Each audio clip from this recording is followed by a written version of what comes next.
me, which was really very interesting and very informative. Those of you who don't know me, I'm Mary Chambliss, right now with the partnership.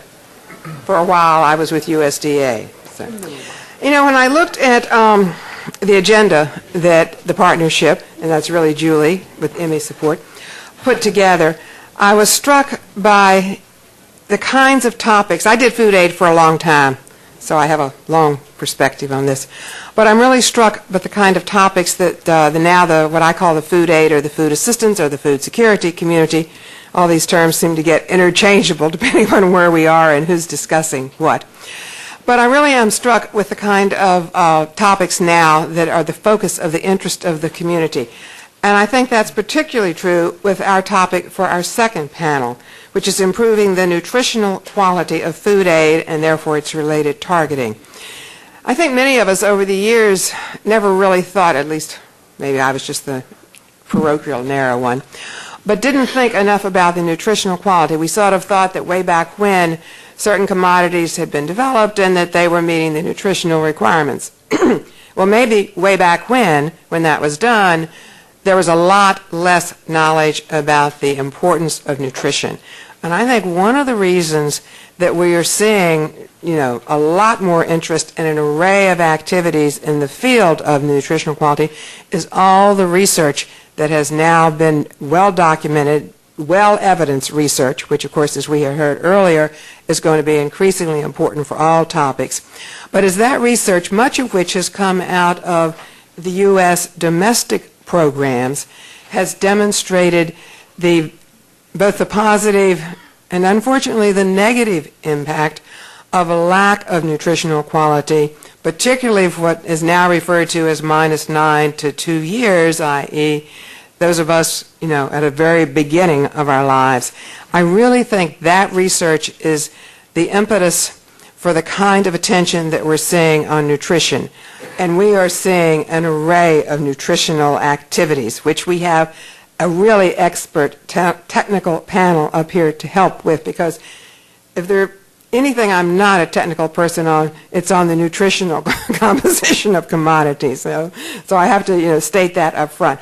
But I do have an increasing appreciation of the need for us to focus on the nutritional composition of the commodities we are using, whether they are shipped from Kansas or they are purchased in Uganda or Mali or Mozambique or wherever, that we need to pay attention to that, and we need to learn. We need to benefit from the research that has taken place and is continuing to take place as we think about how to use which commodities for which target people, okay? And I think that's important. We have 3 panelists, okay, and they're going to, each of them have PowerPoints. That was good. I don't think, I've asked them to be succinct because I do want to be certain to allow time for questions from the people here and the people down below us in the other overflow room, because I think that's important. We're going to go in a little bit different order than what you have on your agenda. We're going to start with Bonnie McClaffery from Harvest Plus. And the interesting thing is, all of these things are being related, which is true of everything in the world, right? But particularly, I know Bonnie's going to tell us about the kinds of things that Harvest Plus is doing and how that relates to some of the local regional procurement discussions that we just had, because I think, at least I'm optimistic, that we will do more local regional procurement, we being the U.S. government, but the global community collectively, particularly on the long-term development impact. I think it's important that we learn what her group is doing and sort of see how that relates. Then we're going to go to Ron Kraushorn, who comes to us from USDA's Office of Capacity Building and Development. I'm sorry, folks, I have a hard time learning the new FAS terminology. It's a function of age, okay? And Ron heads up the Food Assistance Division. And he can help us, I think, better understand a number of things that USDA is doing, particularly, I love Congress. Congress, you noticed in the previous discussion, we had Congress having AID actually doing local, regional, and procurement, and we have Congress having USDA do a pilot study on it. It's typical of our Congress. So our Congress has also now got USDA doing work on the nutritional aspects. both within the Foreign Agricultural Service, which Ron can tell us about, hopefully a little bit also about how it relates to the school feeding, which was mentioned in the positive example from Mali that we were discussing. I thought that was an interesting transition. Also within USDA, in addition to the work that Ron has, and he might just briefly mention, some of you may not know, there is a new acronym in USDA, NIFA, the National Institute of Food and Agriculture. Well, Congress also gave them some money to look at nutritional aspects. So Congress has put a lot of money into this in different ways, and I am hopeful, and in fact I am encouraged from what I hear that there is communication among these various things. Then we're going to wrap up with Ann Swindell, who's going to sort of tell us all the things that pt2 is doing and how that relates to it. I do want to briefly mention one other activity which I am very tangentially related to, and that's the food aid quality study, which is being undertaken under the auspices of the USAID Food for Peace office through the Tufts University. It's a 2-year project based, in my mind, particularly on the scientific and the technical information. A lot of food technologists, a lot of scientific expertise going into it out of the nutrition folks at Tufts. And they will have we've had 2 meetings of the AID and the USDA people. We'll have another couple, and the target is to have a report from Tufts on food aid quality, how it should be formulations as well as targeting. And I think that's due to the Office of Food for Peace probably towards the end of 2011. So that's the context of that. We have a couple of people in the audience later on if there are questions about Tufts activity, but I want you to realize that there's also that major activity funded by USAID's Food for Peace office in the nutritional arena too. So with that, I'm going to turn it over to Bonnie, okay?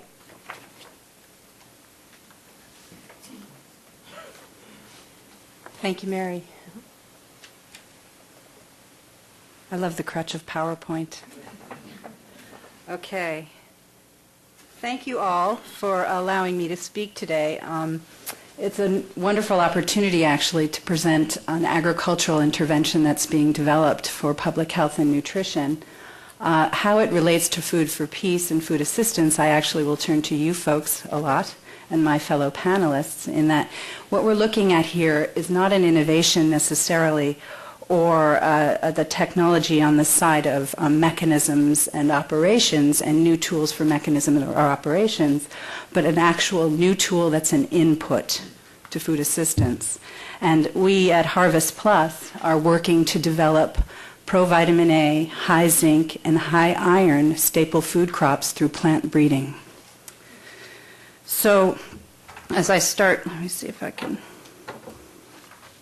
Sure. Let's start a little bit with the nutrition as background. We've made a big leap here from the previous session. But what Harvest Plus is working to do, and I think a lot of nutritionists in the room would agree, is that the hidden hunger of micronutrient malnutrition is debilitating and affecting over 2 billion people in the world. Iron deficiency, zinc deficiency, vitamin A deficiency is having effects such as reduced cognitive development, of course morbidity, mortality increases, and of course stunting, and is having a profound impact on the development of entire populations. But this is the face of hidden hunger. The poor are eating staple foods. 80% of the diet is made up of staple food. So what you get is because of poverty, a lot of the poor are not accessing or choosing to purchase meats, vegetables, fruits, dairies, which are the dense sources of micronutrients in the diet. So you get a situation where staples are making up the most, a larger amount of ugali, more rice, more chapatis, a few more tortillas. So what has the nutrition community tried to do to tackle this enormous problem? Well, we're all familiar with supplementation, quite effective, particularly in clinical and critical situations. Commercial fortification is expanding, also quite important, and we're all familiar with iodized salt and the successes of iodized salt. Of course, dietary diversity would be the ultimate solution, but again, poverty intervenes, and you get a situation where people actually can't afford to consume these diverse diets. So scientists within the CGIAR, for those who aren't familiar, it's the Consultative Group of International Agricultural Research, came up with the idea of, well, we can actually breed for higher micronutrient content in staple foods. The paradigm for agricultural research had been production, higher yield, more disease resistance, reducing lodging. But in fact, one can breed for nutrient density, and we call that biofortification. So the idea of biofortification from a nutrition perspective is that it's a population intervention. It's not particularly targeted, though of course it has impact, particularly on mother's health going into pregnancy and during pregnancy, and certain nutrients will of course translate through breast milk. But it's a population-based intervention, and the idea being that you can shift populations from insufficiency to sufficiency. And those that sit just the left of the line happen to be perhaps millions of people. So there are three key questions we need to answer when it comes to biofortification. The first being, can breeding be successful, and can nutrient levels be increased to high enough levels without affecting yield? Farmers will not take up crops if the yield goes down. I'll try to work through this quickly, Mary. I know. So what the plant breeders do is we identify genetic variation in the germplasm banks of the CGIAR, parents that are high in micronutrients but have been lost in the breeding programs, and we bring them back. So for the first few years of Harvest Plus, we had to identify this genetic variation actually existed with micronutrients. There are targets that are then set by the international nutrition community, and to give you an idea of scope, Harvest Plus is about 200 scientists around the world, both agriculturalists and nutrition scientists, and we've been working together for nearly a decade. The nutritionists identify the target rates that we need to breed to based on consumption levels of target populations and the existence of anti-nutrients and bioavailability. And the breeders then start a breeding program where they start to incorporate those genetic variation varieties back into the high-yielding varieties that are coming out of the CGR system. That's the case of iron. This happens to be the case of Mozambique, and I bring this up for Ambassador because the provitamin A sweet potato has been enormously successful in Mozambique, and we have not only achieved the levels of provitamin A in the orange flesh sweet potato, but new studies are coming out that are showing it's actually having a biological impact. So will biofortification work? The second question, essential, is will the extra nutrients be absorbed at sufficient levels, that micronutrient status will be improved? This is the remit of the nutritionists. We have nutritionists from all over the world who are testing this. They do a series of bioavailability studies, background studies, studies on indicators, particularly of zinc. We then move on to efficacy trials when the products are ready, and then finally we move into effectiveness studies. These are controlled 3 to 4 year studies to show whether these crops are having an impact at the community level. The final question is where I think we need to start thinking about food assistance programs. Will the farmers adopt? Will consumers buy and eat? How do we get it to the needing populations? So I guess I'd like to leave you with an idea of where these crops are.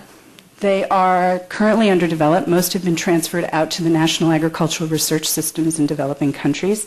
Though they were initially developed at the CGIAR, they are global public good, and they are all the adaptive research, and of course the eventual dissemination will go on through the agricultural research extension systems in country, and they're owned by the countries that want to take them on. We've got a zinc biofortified rice that will go into Bangladesh and India, a wheat going into India and Pakistan, iron and zinc biofortified pearl millet, again to be released in India, the provitamin A biofortified sweet potato, I think many of you are familiar with. There's a maize with provitamin A that will be disseminated with our Zambian colleagues. I draw attention to the fact that this maize is orange because it's full of carotenoids, which is a good thing. It does take social marketing, and the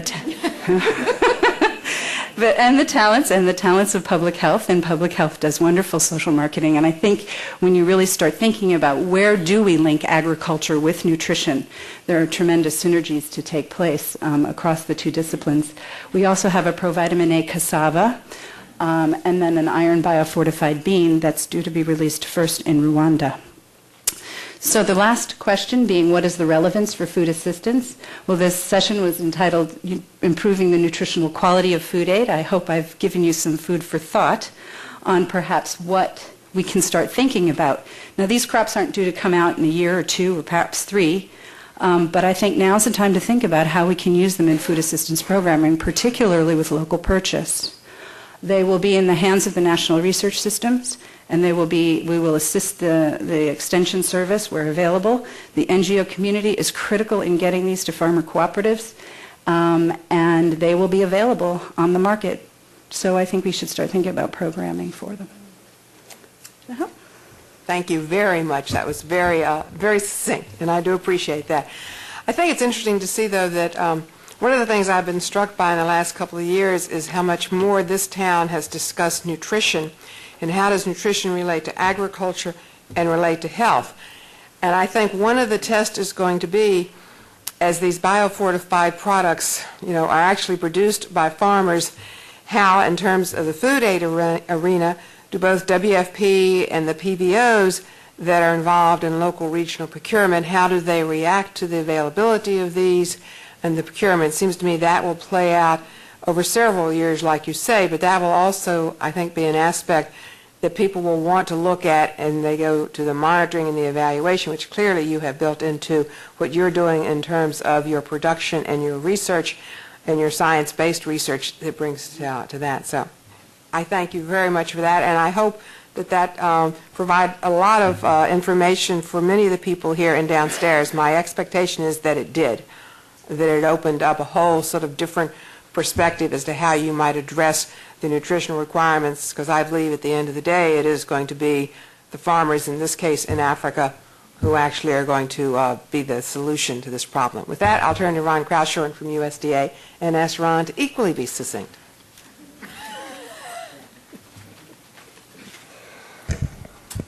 That should not be a problem, Mary. I'll Go for it, Ron. speak quickly. I wanted to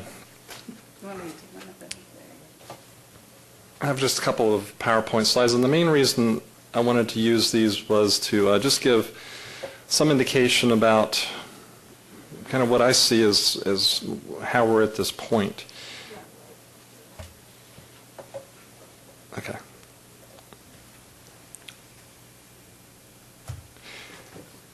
Mary touched on this at the very beginning, and certainly she has a longer history in food aid than myself. And having worked for her, she taught me a great deal. So I remember most of what you taught me, Mary.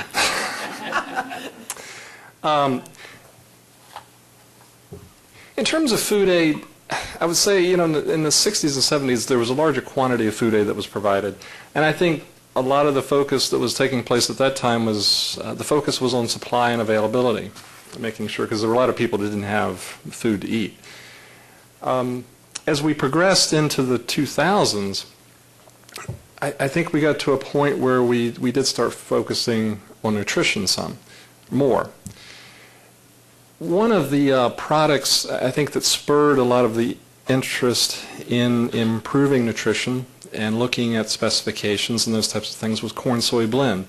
Very important commodity because it's used for some vulnerable populations, and it's a good way to get energy and protein into people. But there were questions that were coming from nutritionists about how effective was it delivering the actual nutrition. That started in the mid-2000s. We also had some problems with quality of certain corn-soy blend at that time. The GAO had issued its report, I believe, in April of 2008 on food aid quality and improving that.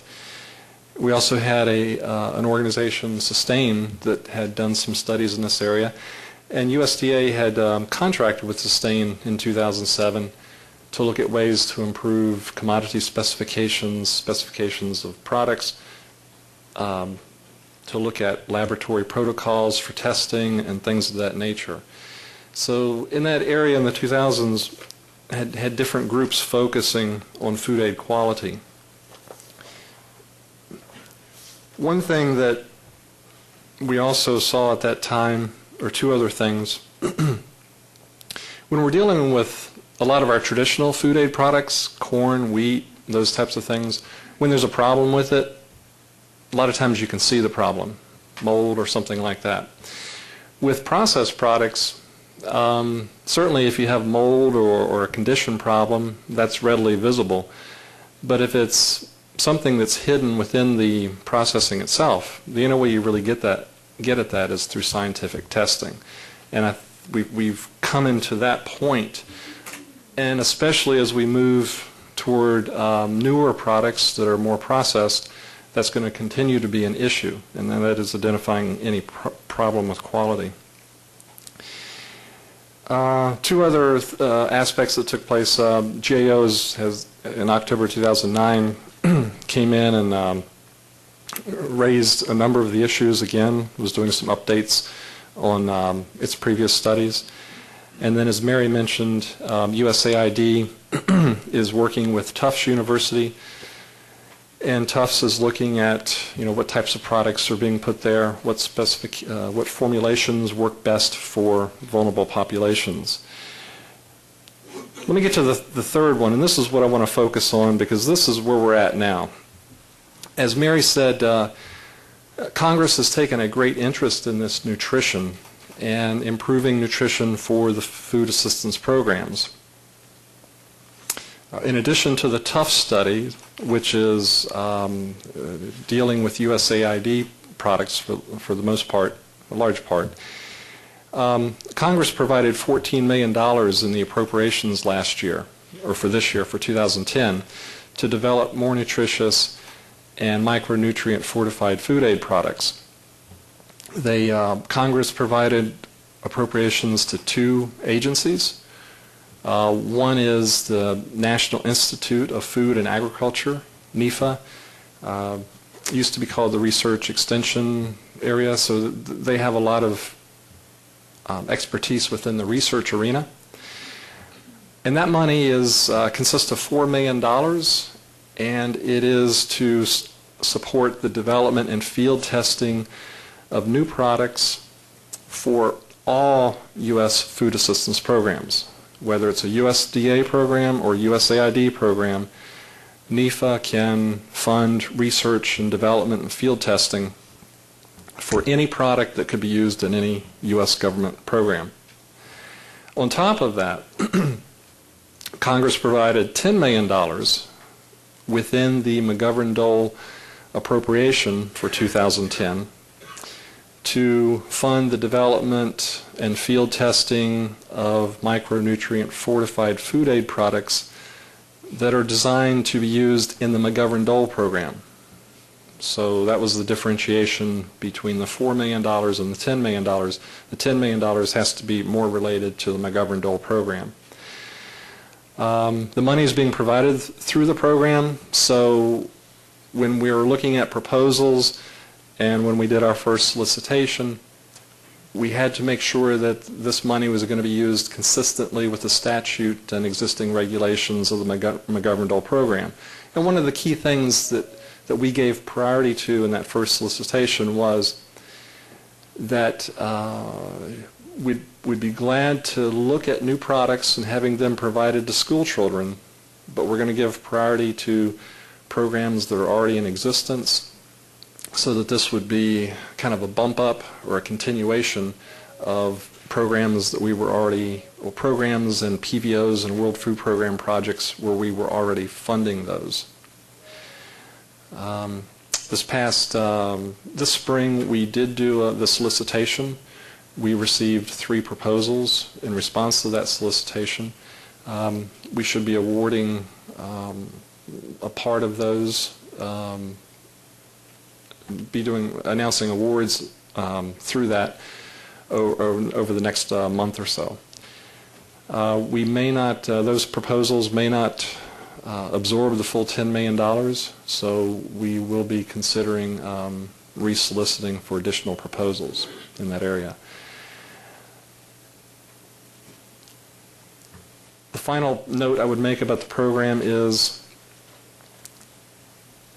we are working, because of the structure of this, we have to work through World Food Program and private volunteer organizations for the grants because they're actually doing the school feeding. But we would see that there could be a great role for a private sector company a company that really wants to invest in developing a new product and having it tested. So this partnership, this non-traditional partnership, kind of between the for-profit sector and the non-profit sector, or the UN organization, is one that I think is going to be very critical in making this type of pilot work. So I will stop there, Mary, and come back to questions later. Thank you, Ron. I think we will come back. I have a couple of questions, but I think I will hold those and we'll see what the audience has. Meanwhile, we will go to Ann Swindell from FANA 2. Sorry, it's supposed to FANA 1. And Ann will bring us up to date on all of the awesome work that they were doing, again, primarily focused on Food for Peace. And actually, you have no time, but don't worry about it. Yeah, well, if I even started to attempt to update you on everything that we're doing, we would be here all afternoon. So I'll We'll have another spare session. you that. But we did decide that probably one of the most relevant things that we could talk about today is the work that we are doing with Food for Peace funding to improve the cost effectiveness of the prevention of the malnutrition in under twos approach, PM2A. And in fact, let me correct myself immediately, we are using both Food for Peace and Global Health funding to do this research. So I think there's probably a lot of people in the audience who knows what PM2A is, but there are some who may not, so I'll do a real brief description of it. PM2A is a food-assisted approach to prevent, that's very critical, child malnutrition, and it targets a package, an integrated package of interventions to all pregnant women, all mothers of children under 2, and all children under 2 in food-insecure areas, regardless of their nutritional status. So there's two really important points. There's actually three really important points there. One is to the age range that PM2A is working with. 2 is the fact that it's targeting all children and not by nutritional status. And the third is the packet of intervention. So those 3 points. Why target children from conception to 2 years of age?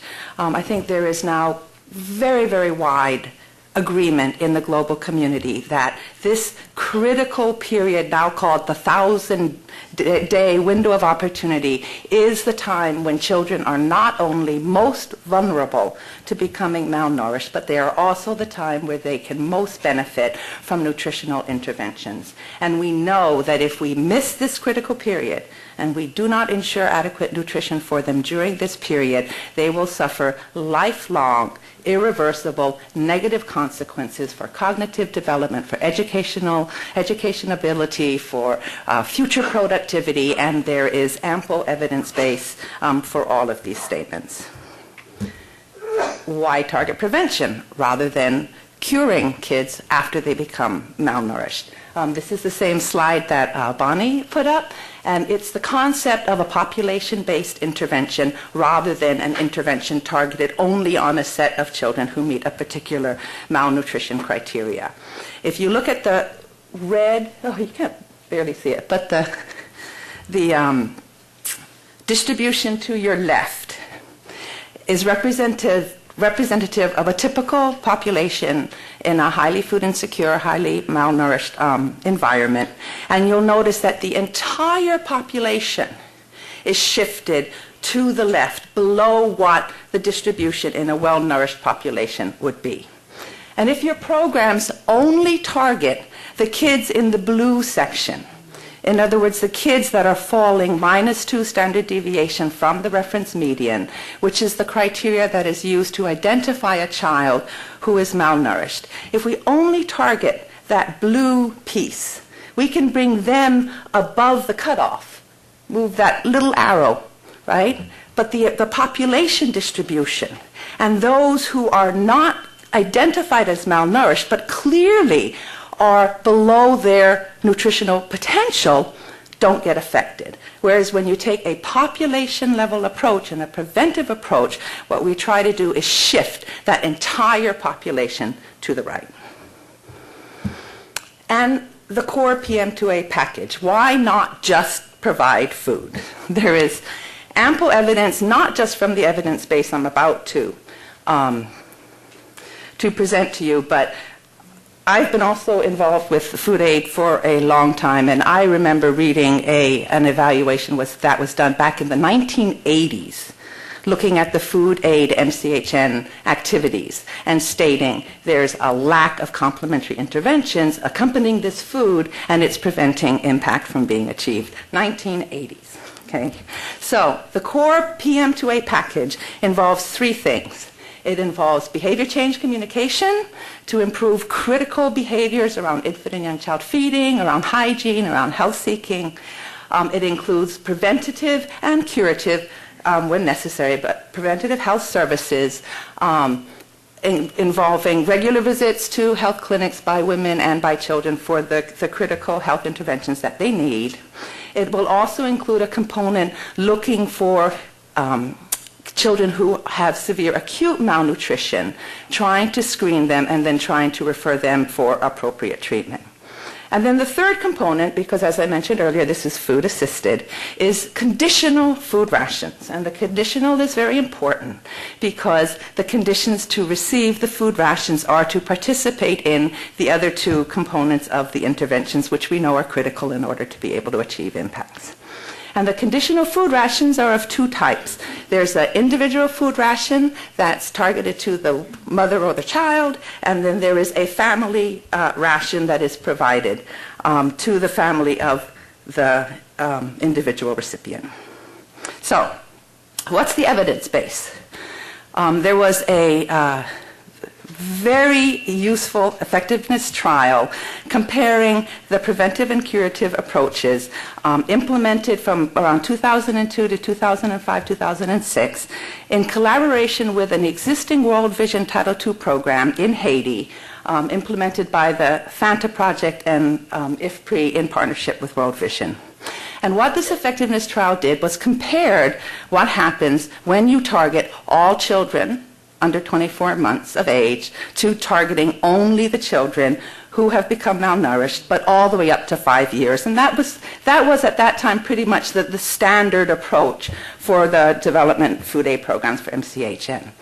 And what was wonderful about this opportunity is that World Vision was willing to randomly assign communities to receive one intervention or the other, which is what you need to be able to build a scientific evidence base about the impacts of different approaches. And prevention worked. It's the only result I'm going to show you, but it's, I think, the most compelling one. You always want to check to see what colors actually showed up on the screen. The black is the baseline, which is combined, but there was no significant difference between the communities at the baseline, which is what you want with random assignment. The red in the middle is the preventive approach, and the green is the recuperative approach. And all three measures of nutritional status, chronic malnutrition stunting, acute malnutrition wasting, and underweight, which kind of combines both of them, all of them were significantly reduced more by using a preventive approach targeting all kids under 2 than using the recuperative approach. So on the basis of that, Food for Peace really started to encourage the adoption of this approach. But we all recognize that there are a number of elements about the model that was tested in Haiti that could use some further refinement, looking to both reduce the costs and improve the effectiveness of the program. So Haiti, Food for Peace awarded 2 limited scale-up PM2A programs, one in Burundi with CRS and one in Guatemala with Mercy Corps, provided $10 million a year for 5 years each, but very explicitly said in awarding these programs that there would be a research component linked to it, so that the PVOs came into this knowing that we would be looking to do random assignment to different program approaches. And so this provides us the opportunity to further assess the impact and cost effectiveness of PM2A on child nutrition. And a point about the Haiti study is we couldn't actually document the absolute impact of the program because there was no control group.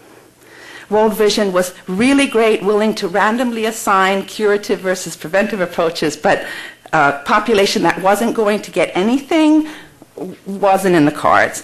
But in these two programs, we are able to define a control group, so we can measure the absolute impact of this program and the absolute cost effectiveness. But then we also want to look at some key elements that we may be able to tweak to reduce the cost or improve the effectiveness. And one is to look at the impact of varying the ration size or the ration composition. And for the individual ration, which currently is usually CSB or a fortified blended food, we're looking at, can we improve the impacts if we replace that CSB with products that are more specifically formulated to meet the nutritional requirements, including lipid-based nutrient supplements, which is a new product that has shown some efficacy in some areas, and a lot more research is going on looking at LNS, and also micronutrient sprinkles, but really that was included primarily because in Guatemala, where it's being tested, the government is already providing sprinkles. And so it would be really important for the government to be able to see what the relative impact of the different approaches, including the ones that they are taking. For the pregnant women, we're testing CSB versus micronutrient sprinkles. And then the household ration. Okay, the household ration is one of the, I think, most challenging parts of PM2A because it was large in the World Vision program. And when you target all households of all children under 2 in a program area, you're introducing a lot of food into the program area, and very legitimate concerns are raised about absorption, about potential disincentives, about sustainability. So we need to look at what happens if we use that sort of same size ration, reduce it in half, or just not provide it at all. And we're also seeing if we can reduce the duration of exposure by 6 months, because figuring you may have gotten the maximum effect by 18 months, and because that would also reduce the cost and the amount of food going into the program area. So we'll look at all of these things that we've looked at before, and then the final point I wanted to make is that these are proper research studies. They're going to take 4 to 5 years to finish. They're very expensive.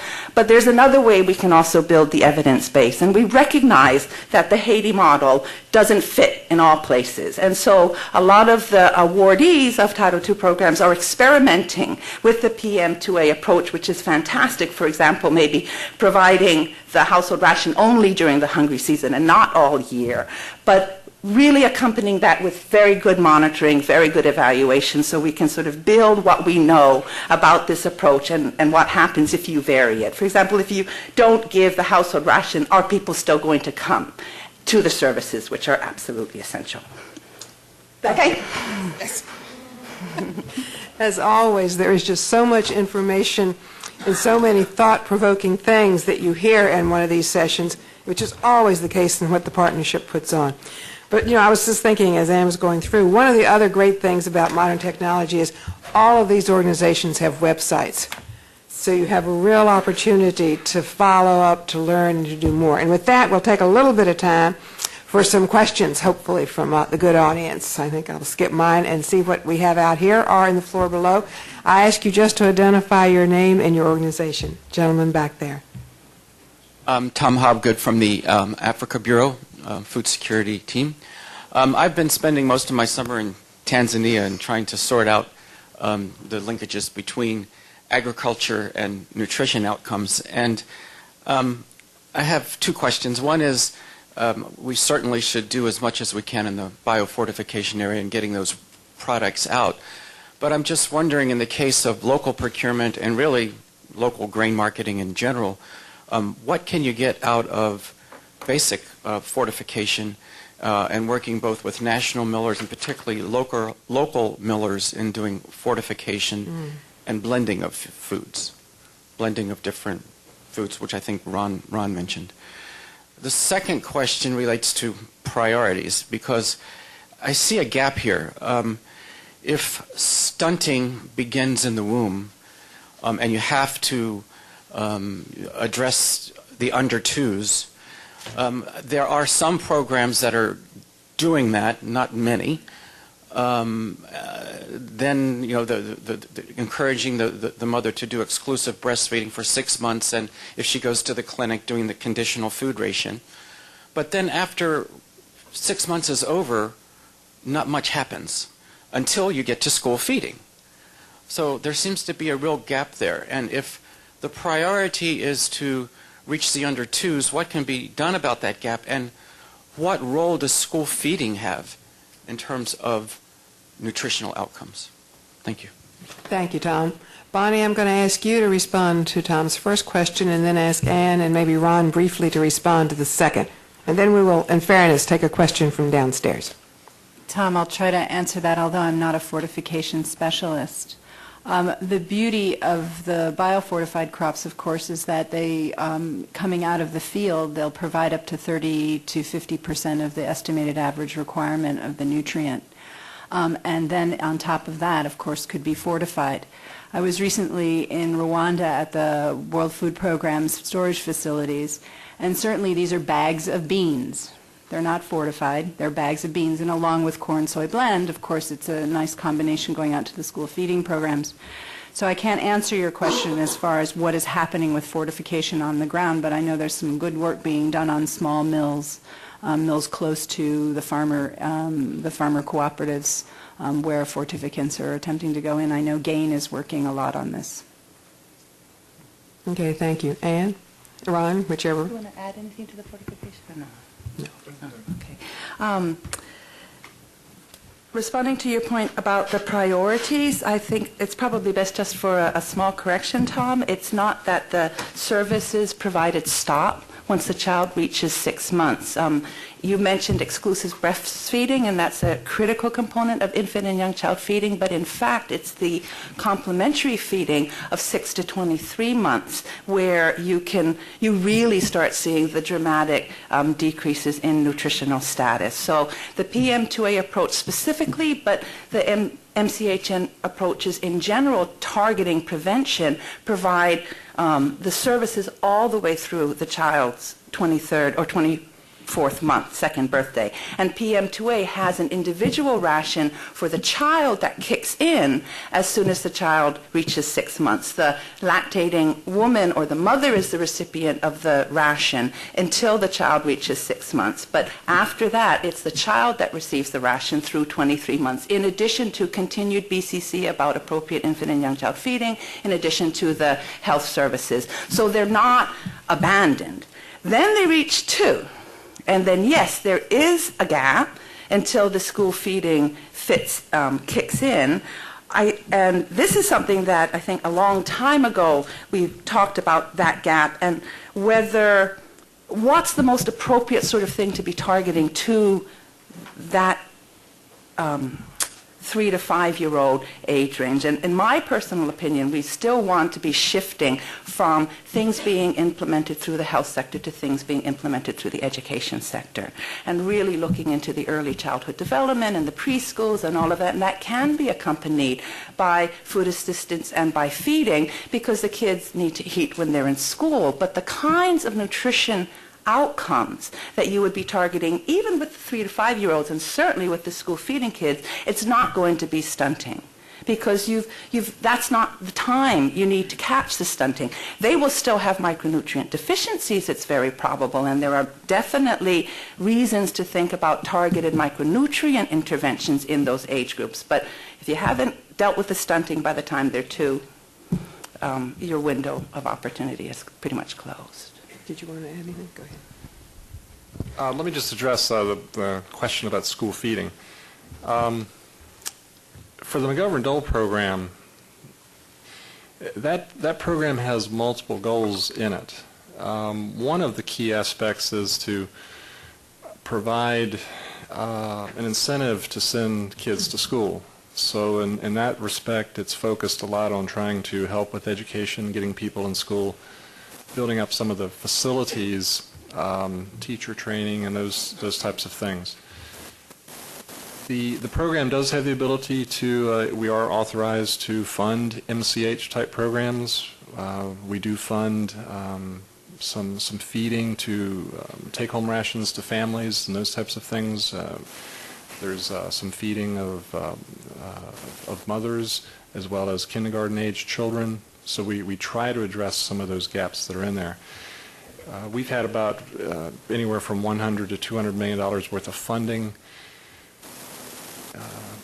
we try to use a large portion of that for the school feeding aspect, just given that it's a relatively small amount of money compared to the need that is out there. And what we've also tried to look at is with USAID and some of their MCH types of programs, maybe looking at where there can be some complementary type programs between USAID funding as well as the USDA funding under McGovern-Dole. Okay, thank you.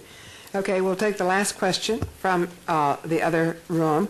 This is from Paulette Lee, who's a communications consultant, and it's actually for all three of you, okay? I think everyone can do a brief comment. Her question, what role or input do the local actors, that is the local governments, researchers, farmers, distributors, end users, any on the local field, have in planning and implementing these initiatives? And why don't we just start at the end with Bonnie and come forward this way? Okay. I think I had mentioned in my presentation that though the seed is developed in the international research centers, it's then we then work with the national research systems in country, the equivalents to the USDA, to do the adaptive research, to do the gene by environment research that's necessary to adapt them for local populations, and then they're given over to governments free of charge to use within their normal food security initiatives. As far as the requirements, actually, the original setting of the targets that go into the breeding program are based on local requirements.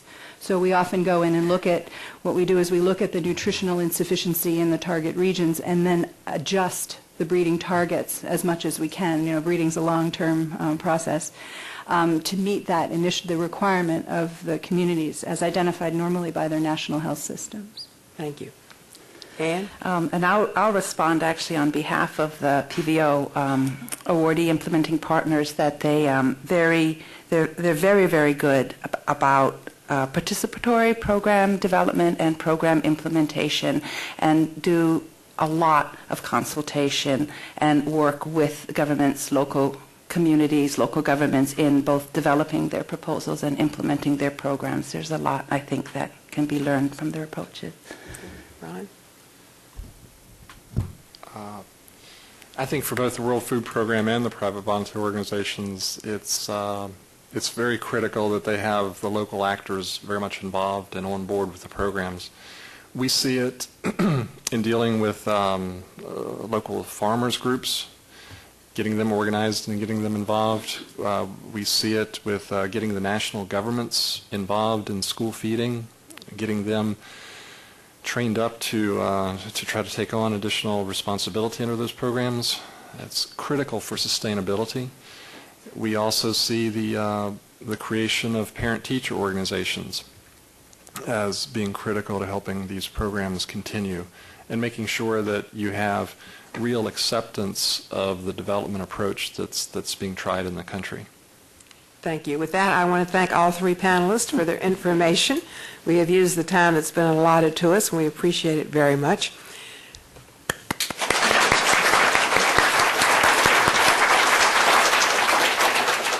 Because, as always, there's never enough time, we are going to forego this coffee break, and we're going to move directly to our third panel. So I'll ask Ellen and her panelists to now come up and educate us a little bit more.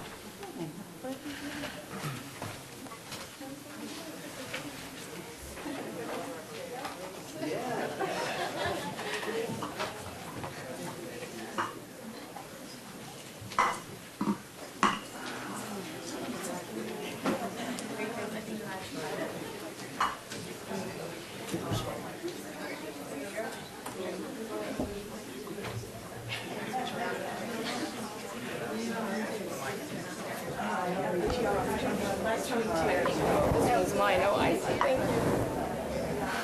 Can't see the tags.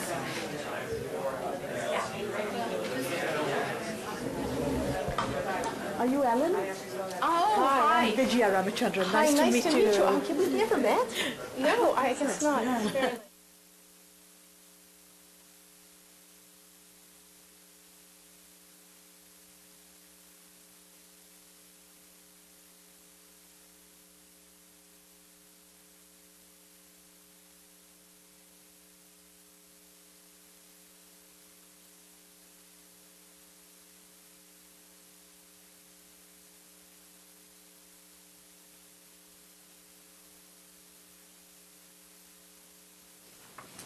What do I do?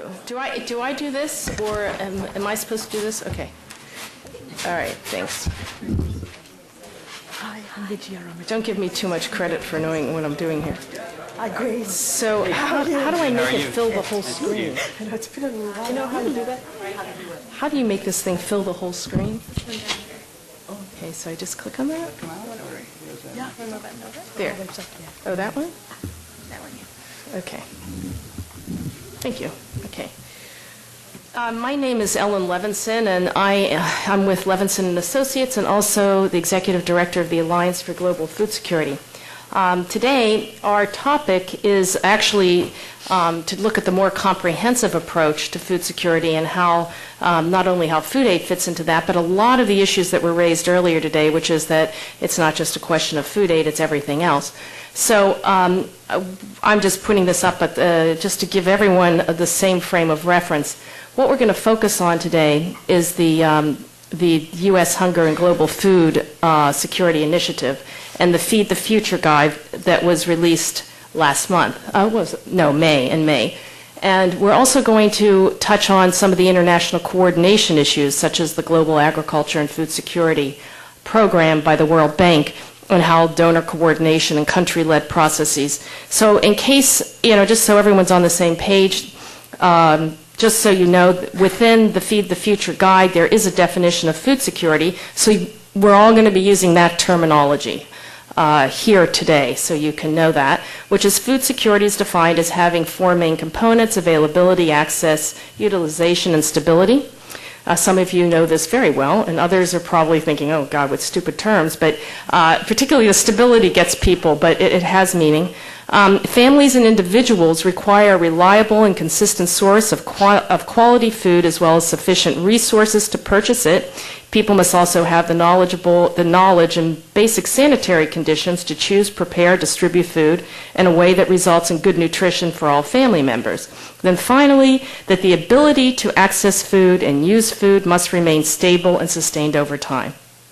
So it's not just a question of having it in the markets, which is available, or having it grown locally, which is available. It's also a question of being able to procure it or get it through appropriate programs, that you have the capability, once it's in your system, to make proper use of it through your digestive system, nutrition, and then finally that you have the ability through good times and bad and to sustain your food intake at sufficient levels for nutrition and growth. Then the 5 Feed the Future principles, and these are again in the Feed the Future Guide. I'm going to put these back up on the screen and keep them there for you, just so we can just remember what it's all about. This all came out of, these are the Rome principles. This is the coordination effort of the international community on food security that the U.S. government is taking a leading role in. So we have to remember this. This is not a U.S. initiative. This is an international initiative with the U.S. taking a very strong and leading role.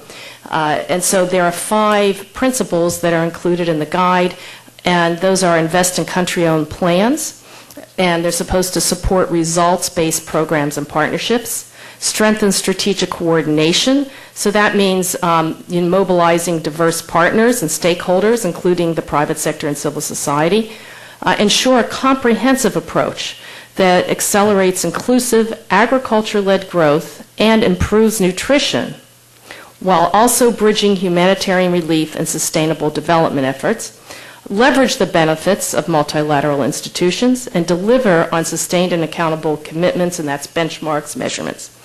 I'm going to put this back up there just so you all have it in front of you while we're doing our questions, but we've organized this approach today. I'm going to be a moderator, so it's not just speeches, and we have 3 areas that we're going to cover. The first one is, how does Feed the Future fit into the broader development context? So we're going to look at that, and how does it address leadership and coordination? Is it sufficiently inclusive and comprehensive? So is it doing what it says it's going to do? Is it really, and is it doing the bridging and linkages to broader development and goals? Second part is getting more focused in on the goals and objectives, how the implementation plan will meet the goals and objective. objectives. It's easy to have goals and objectives, but then you have to have an implementation plan that's logically fitting into it. So is the toolkit sufficient? Does it cover things, the whole process and approach? Does it cover capacity building, engaging the poor, best practices, monitoring, evaluation, those kinds of things? The third part is going to focus in on the Community Development Fund, because that is stated as a program in Feed the Future that is meant to supplant monetization under PL 480 Title II to support the development programs. So the question is, what will that, and since food aid is the topic of the day, we're going to zero in on that. So you can see we're getting more focused. So what will it accomplish? And will a variety of modalities and integrated approaches to address food security needs of the rural poor be permitted outside of those food aid programs? So we know that food aid has a focus there, but how is this going to also be done otherwise, not just through the food aid program? So I'm going to start with the big, and then we'll go down to the small. And we only have maybe about 50 minutes right now. So what I'm going to do is 10 minutes on about for each, 10 to 15 on each. Okay? Questions. So let's start with the introductions. I have right here Susan Bradley, and has been with USAID since 1998. She's Senior Policy Advisor at the Bureau for Democracy, Conflict, and Humanitarian Assistance. She's worked for NGOs such as CARE and Doctors Without Borders. She has a Master's of Public Health from Johns Hopkins, and she has a degree in philosophy from Davidson College. Next, I have Vijaya Ramachandran, who's a senior fellow at the Center for Global Development, and her area of focus is private sector development in Africa. Well, she works in that area, but she also oversees their work on programs in fragile states. She's done research recently in the analysis of enterprise survey data in Africa, identifying the constraints to doing business from the perspective of the private sector. Prior to being at the center, she taught at Georgetown University and worked at the World Bank and in the executive office of the Secretary General of the United Nations. She earned her PhD in business economics from Harvard. Next, we have Gwayne Kripke, who's the Director of Policy and Research for Oxfam America.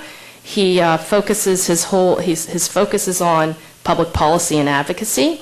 His department conducts research and analysis of issues and trends related to development, poverty, and humanitarian concerns. Primary issue areas are trade, agriculture, climate change, extractive industries, governance, humanitarian response, and food security. And Gwayne has a BA in government from Harvard College. And then finally, we have Bruce White, who's the policy advisor, particularly with a focus area on food security and hunger at Catholic Relief Service. He started his career in the Peace Corps as a volunteer in Lesotho, working with farmers. He's managed, at his various positions, he's managed National Home Gardening Program for nutrition. He's also worked on food aid for a House Agriculture Subcommittee. He's also worked on agriculture trade programs for the Department of Agriculture. He has his bachelor's in agronomy from the University of Minnesota, and his MS is from Tulane. So let's start with the first set of questions, and that is the comprehensive approach. How does Feed the Future fit into the broader development context and address such things as leadership and coordination? And I'd like to start with Vijaya and ask if you could be first, because we're going to be getting from the broad to the narrow. And thank you. Okay. Thank you, Ellen. I think the initiative is to be commended. There's no doubt that this is much needed. I think, to me, looking at the development field, this has come after 3 decades of neglect of agriculture. I think what we saw, particularly in the multilateral system, the World Bank, the regional development banks, the CGIAR system, was a reduced funding for agriculture, a reduced attention around issues related to agricultural policy. I think at the World Bank itself, the agricultural units that were developed in the 60s and 70s became absorbed in the natural resource and environmental units. We saw a complete exodus of agricultural scientists, of agronomists, of people working on food policy per se, as the field sort of shifted away to natural resources, and that there was, essentially not very much interest in understanding or doing serious work on food policy. So I think this marks a turn away from that, and it's a very significant turn. I think it comes really after 3 decades of the multilateral system ignoring food policy, underfunding it, underfunding the CGIAR network, not paying attention to these very serious problems of increasing productivity, particularly in sub-Saharan Africa, where we're yet to see a green revolution. So I think from that perspective, the Feeding the Future initiative is a very important one. I think the Obama administration is to be commended. I think Congress is to be commended for funding this. I think this is going to sort of catalyze a shift in the multilateral system into more funding for food policy and for agricultural issues. I hope it will see a return of more scientists to the agricultural community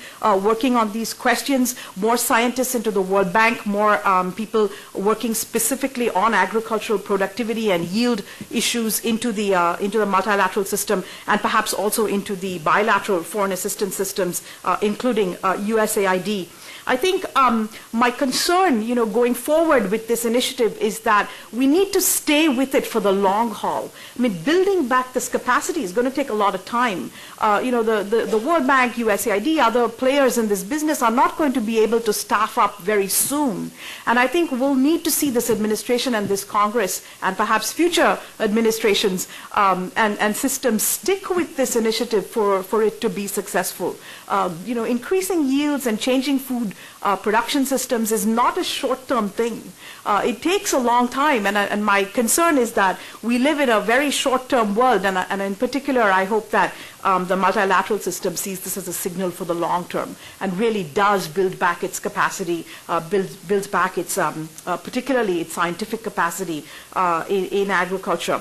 One thing I want to raise in context of this big picture is, can we think about incentives to raise agricultural productivity and to think about new crop development? One of the things we're working on at the Center for Global Development is looking at pull mechanisms in agriculture, including setting up an advanced market commitment mechanism for the development of new products, for either fortified foods, as was discussed in the last session, or much more high-yielding staples for sub-Saharan Africa. We've had some success with advanced market commitments in terms of the pneumococcal vaccine, in terms of some other health-related products, getting the donors to contribute to a pool of money where you promise private sector companies that are engaged in seed production or whatever else that raises yields, that if they can bring a product to market, we will buy X million numbers of the product. That's effectively what advanced market commitments do. They seem to be having some success in health, and the question is, can we do this using the Feeding the Future program as a catalyst? Can we think about advanced market commitments for the agricultural sector? I think the other big picture question that I'm worried about with this program that I think we all need to think about is the question of regional investments as opposed to country level investments. This program and most programs inside the World Bank, in the bilateral agencies, are all focused on countries, priority countries, non-priority countries, getting your favorite countries on the list. There's that dynamic, I think, throughout the aid business, not just in agriculture. But the question is, a lot of agricultural development, particularly in Africa, is going to focus on regional infrastructure investments, regional road systems, regional irrigation systems, regional systems for delivery of services to the agricultural sector. And I'm not seeing that yet in either World Bank type plans or this plan. And so I think those are some of the big picture questions I want to leave this group with. Okay. Thank you. And now next I'm going to ask Susan Bradley for her input, because she's been part of this process, and to address also the leadership, coordination, inclusivity, and the comprehensive nature that, and maybe you could, just give us a brief summary, because we don't see everything in the plan, obviously, that was in the thinking. Thank you very much. I had the pleasure of sitting downstairs for the first 2 presentations, and I was listening to grumbling about acronyms. So I'm going to try not to use any. And I'll also just mention we have Tom Hobgood sitting with us, so once we get to some of the questions a little bit later on, I may just throw them to him. First of all, I do want to just stress a few things that we've just heard, and one is sort of the roots of this initiative, which really were the incredible, well, the incredible stress we saw with the high food price crisis. And I think there are a lot of questions people ask themselves. One of them certainly was, where was the agricultural money? Where was the development money for agriculture? It was nowhere to be seen. The second was, of course, research. Nowhere to be seen. And so when the administration, it actually started with the previous administration, started putting together a response, they were trying to address a number of different things. And the one that I keep reminding myself of was that a part of that actually had to do with global food supplies, that there was recognition that there were developing countries that had an enormous potential to increase productivity in a way that would actually contribute to the sustainability of our own global food supply well into the future. Now, this early on translated perhaps into an overly heavy focus on productivity, productivity, productivity, and people heard about the initiative and they kept saying, well, it can't just be about productivity. And I believe you've seen an evolution where there's a much better balance between productivity, making markets work, really a focus on trade. And I would say you're probably right that in this last version, there's not enough time spent on the regional importance of that in terms of sustainability. But there certainly is recognition that in Africa in particular, there will be no food security if the regional mechanics aren't right. So I'll start with that. Leadership, coordination, boy, those are big things. What I have seen over the past 24 months is an incredible effort on the part of the administration to do a better job with coordination. The State Department has been incredibly strong in insisting, in bringing people to the table, making them sit down, making them talk to each other, making us tackle some of the turf issues that have existed and continue to exist, but at least now they're on the table and we can talk about them. And I would say that we are seeing the roots of some real changes in terms of coordination. A few of those changes are happening between USAID and USDA. There's a real attempt to coordinate guidance, begin to even think about coordinating program periods and times so that we can do a better job at integrating our own programs, the Title II programs with Food for Progress. There's open discussion about where the administration wants to go in terms of food assistance, in terms of monetization, in terms of local procurement. So I really do see better communication happening between these two key agencies, and particularly for this group, those are two key agencies. Leadership, as you know, we now have two deputy coordinators, a very good mix, actually. There's Ambassador Bill Garvelink, who is the deputy coordinator for development, and by development I mean operations. And then there's Ambassador Haslak, who is sitting at State, and she is the Deputy Coordinator for Diplomacy, which actually has two pieces. Right now we're focusing a little bit more heavily on making sure that our development partners are meeting their commitments or trying to meet their commitments, that they're fully engaged. So there's a lot of reaching out to other donors, to foundations. But the other piece of that is to help really bring home the policy component of food security and what has to happen at a country and regional level at a policy level to actually make sure that what we're trying to do is sustainable. And that's, a lot of that is diplomatic dialogue, actually. So I'm hopeful that we have two pieces of our leadership firmly in place, and you guys probably know just as well as I do that third piece. We're waiting for a coordinator, and we hear it's coming. So, in fact, you'll probably hear before I do. So, good decisions have been made so far. So I'm confident whoever ends up being appointed coordinator, I'm sure will be a constructive. It'll be a constructive appointment. Do you mind if I can Jump in. move on now Yeah. for the next two? Because I want to make sure we hear, we don't have a lot of time. And so I think on the, if you don't mind, I'd like to really focus in on how both Oxfam and Catholic Relief Service, Bruce and Gwen, if you could focus in on the inclusive and the comprehensive part of that, because I think those two, since you are actually on the recipient end and participatory end, it would be interesting to hear your views, whichever wishes to start, Bruce or Gwen. Okay. It was interesting. I had the opportunity to go to Dakar and see the ECOWAS business meeting. And it was interesting because, we've been involved with discussions in Washington and how the Feed the Future is unfolding in Washington, and now it's moving overseas into these 20 target countries. And so it was very interesting to see this kind of process unfolding. And I have a few observations. One is that, and this really relates to a very positive aspect of this, is that you could kind of see the machinery kind of going, and some of the machinery was behind closed doors, but that the fact is that there are only, in the ECOWAS countries, I think there are only 4 countries that are actually Feed the Future countries. However, through this kind of dovetailing into this multilateral process, that each of the 15 ECOWAS countries were actually coming up with food security and agricultural improvement plans. So that's really leveraging lots of policy change kind of within this framework. And it was kind of a light bulb went off in my head when I was kind of witnessing this, and it's very impressive.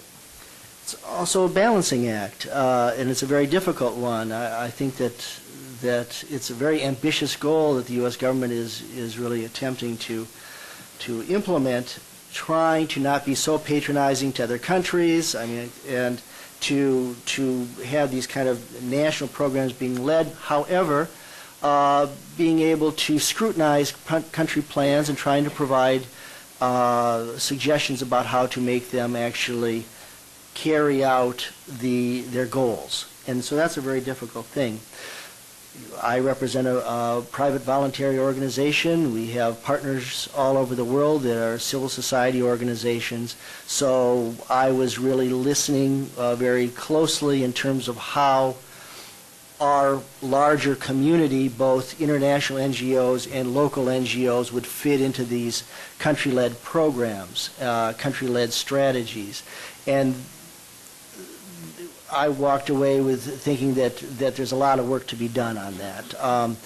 The country-led programs, all the donors, by the way, not just the United States, really thought that NGO CSOs should really be, civil society organizations should really be more closely involved. Nobody had very specific ideas of how to do that.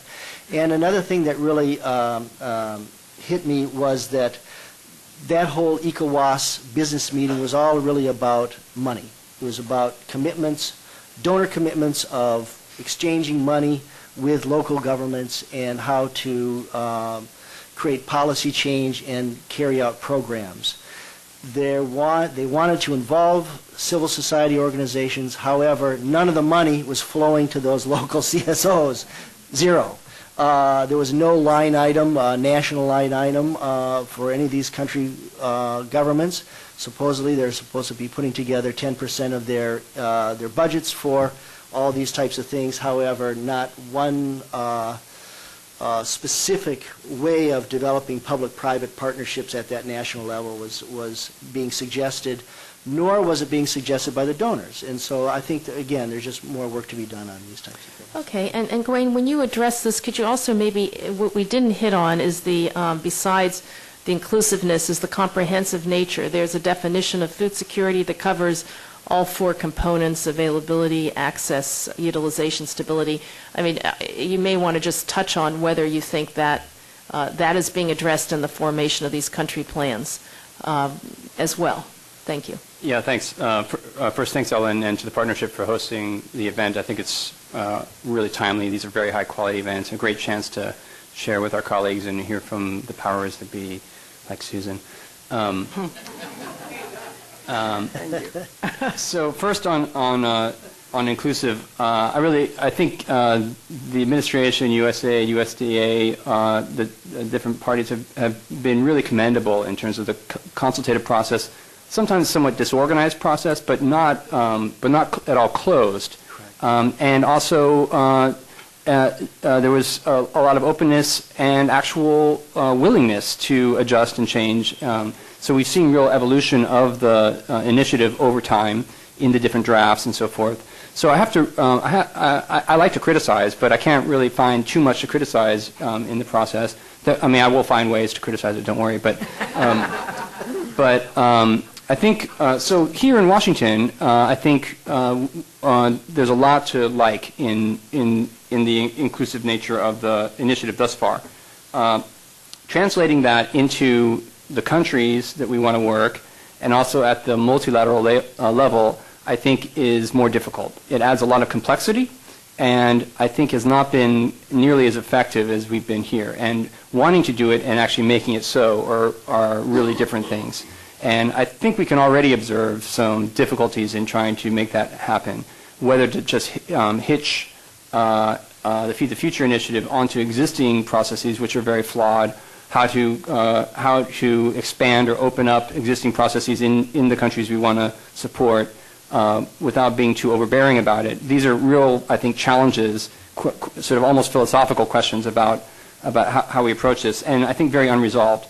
From our country offices, the CADA process and also the Feed the Future consultations haven't been ideal, haven't done what we would want them to do in terms of being consultative, reflecting a broad diversity of views, and so forth. So it's not to necessarily criticize Feed the Future initiative itself, but to say that, as Bruce notes, there's really a long way to go, and we need better ways of both implementing it and also measuring it to make sure the quality of our work is high in process terms. Just a quick note on multilateral as well. I think the Obama administration, the U.S. has done a fantastic job of cheerleading and fundraising and leading around these issues. But it is not the story is not done. President Obama went to L'Aquila and helped launch this really impressive initiative, the L'Aquila Initiative, around food security. But first of all, the money's not all in, and secondly, that was only however many countries were there. And this effort has yet to really synthesized in a clear way with the broader UN system, or with systems that have, I hate to say, more legitimacy in the eyes of civil society and the world and all governments. And so that remains a sort of outstanding risk for these initiatives, is that they haven't been taken internally into a truly multilateral system, and need to work there in order for this to be sustainable, I think. On the comprehensive nature, I think the initiative in the U.S. has been pretty comprehensive. I mean, and trying to become explicitly trying to be comprehensive in its approach, and that's a real virtue, because everyone can see how our parochial or narrow interests fit in, and that we've been included. But there's also a challenge in it, because there's a limited amount of money, and you have to actually do something, and there's only so many dollars, and so you have to choose. You have to make choices about how to spend money, and that's a much, in some ways, harder thing to do that we're now coming to. We need to start making choices about how to spend money, where to get the highest impact, where to score some quick victories, because we need to maintain some political momentum on this. And all of that, I think, is a big challenge. And as someone who advocates for comprehensiveness and a whole range of interventions, I recognize that this initiative will have to spend money in specific ways, and it won't be everything for all people. So I think those are real challenges. I don't have answers necessarily, but just to sort of highlight them as tensions in this. Okay, and now that, since we have such a short time frame, I just want to make sure we touch on all the issues, and so I'm sorry because there's a lot more to say about each one. But on the second issue, I think it's very important because there is a request for funding that the administration came up to Congress with, FY 2010 and 2011. And for example, in the FY 2011 budget request, approximately a little more than $1 billion would be going through development assistance funds for these programs that are for these focus countries. And that means it has to be divided, or priority countries. So you have 20 countries out there that have been identified as priority countries. So we need to think in terms of, okay, what's going to happen in those priority countries? Is there sufficient funding? Is there sufficient investment? So the second part of our focus here today is, will the implementation plan achieve the Food the Future goals and objectives? So just looking at what we saw in the guide, will it? And now we're going to even burrow down a little bit into that. In terms, they have a phase 1 and phase 2 is how they delineate countries. Phase 1 is when there are going to be investments that they call core investments, as well as fundamental investments to build capacity and also start to move along for the development goals. So how is that structure reasonable? Is it logical? And also, does it cover some of the core issues that people talk about? The capacity building. It's a very big issue in a country-led plan. And also sustainability. Engaging the poor. A lot of focus on how do we really make sure the rural poor participate, not only in the planning, but we're talking implementation here. Best practices. What are we doing in that area in this plan? Do you see that? Monitoring, evaluation, public-private partnerships. These are all issues, and I'm sorry we have such a short time, but I need to ask each one of you to give us what you see are perhaps the most important issues in that area that you'd like to focus on. I'm just going to go right down and start with, or actually, do you want to be the cleanup crew, Susan? And I'll start, I'll do that. I'll start with Vijaya and then go to Gwen and then go Bruce and then Susan, okay? Okay, thanks, Ellen. As Gwen mentioned, I think that this process has been really carefully thought out, and it shows it in the document. I think it is very inclusive. I think it has thought about all the different players from the local level to the partners providing assistance. I think it's very well designed from that perspective, at least at this stage, as we start out this process. I think we really do have to commend the USAID and USDA and other staff who have worked on this. My concern, as I mentioned earlier, is, can we on this side drum up enough technological capacity, enough technical capacity to really provide this type of support over the long term? And I think on the measurement side, on the output side, my concern is that we have become obsessed with measuring outputs and performance as soon as possible, immediately. Are you an economist? And I want to draw your attention to Andrew Natsios' essay, which went up on our website yesterday, where he reflects on his time and his battles with the bureaucratic systems over measuring things that take a long time to see results. I think that's something we have to keep in mind with agriculture. It takes a long time to see some of the kinds of results we want. And in this era of measure all the time, my concern is that we're going a little bit too overboard there. Okay, thank you. Gwen? That's a great comment. Just kind of to play off it, Susan talked about this sort of sources of this initiative being in the high food prices and the increased food insecurity of 2008. And the real innovation in this is not to see the immediate problem of food insecurity and high prices as being more food aid or even more food necessarily. And that's a really big deal, actually. And it's and the initiative is made the sort of logical leap that the proximate problem and the most easiest solution isn't necessarily the way to go. But it is it's a much longer-term endeavor to approach the solution in this way, and creating wins and observable impact is going to be a real challenge. Also, implementing it, given how hollowed out our infrastructure, our aid infrastructure has been, and I mean, there's a hiring binge that USAID is trying to do right now, but all this takes time, and those staff need to be trained up and given tools, and turf battles fought out and figured out. And that's time in some ways I'm worried that we don't have, given looming budget deficits and the lack so far of clear congressional validation of everything. So I think it's a huge challenge, and I'm very sympathetic to Susan and others who are trying to implement this. And I think we all need to give them a lot of room to operate and not be demanding, as Vijaya says, too much demonstration of impact on short-term rounds. We need to create some milestones to show that we're making progress, but we can't expect to have solved these problems in the very short term. Okay, Bruce? Very briefly, I think that one of the things that's really important about, I see this comprehensive approach as really kind of a long list of balancing acts. And one of the things that I think it's important from our perspective is to not forget about the poor, the actual people who you're trying to help.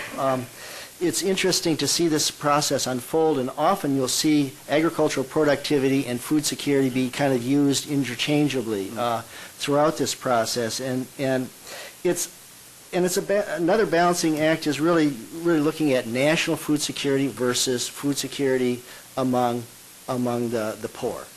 And so I think the default, when you start talking a lot about really big interventions and all these other types of things that people really like to talk about, that's kind of the default, or at least it has been historically, really looking at that national food security.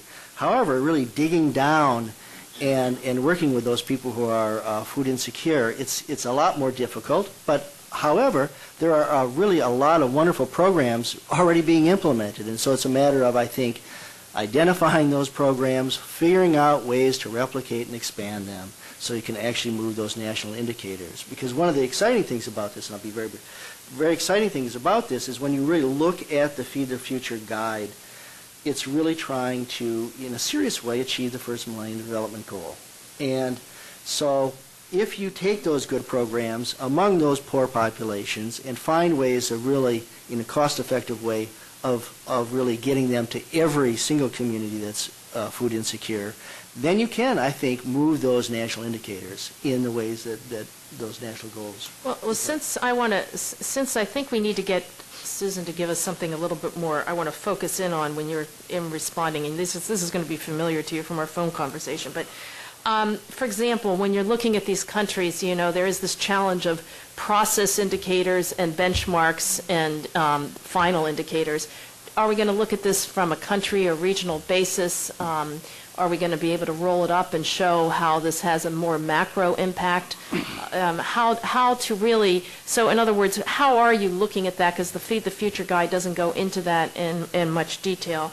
And then the other part is, besides that, we're talking about the bridging issue. How are you bridging, and you have focus countries and you have non-focus countries that aren't getting any money from the Feed the Future, to roll into the results framework, but yet they're going to have a food security component.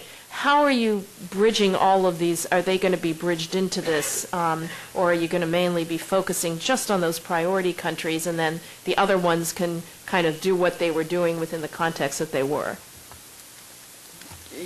A very expansive agenda. I know, yeah. Well, don't worry, we won't All torture right, you I'm too going to much get more. to those two things, basically M&E and the alignment, but I did want to touch on two other things that we didn't hear.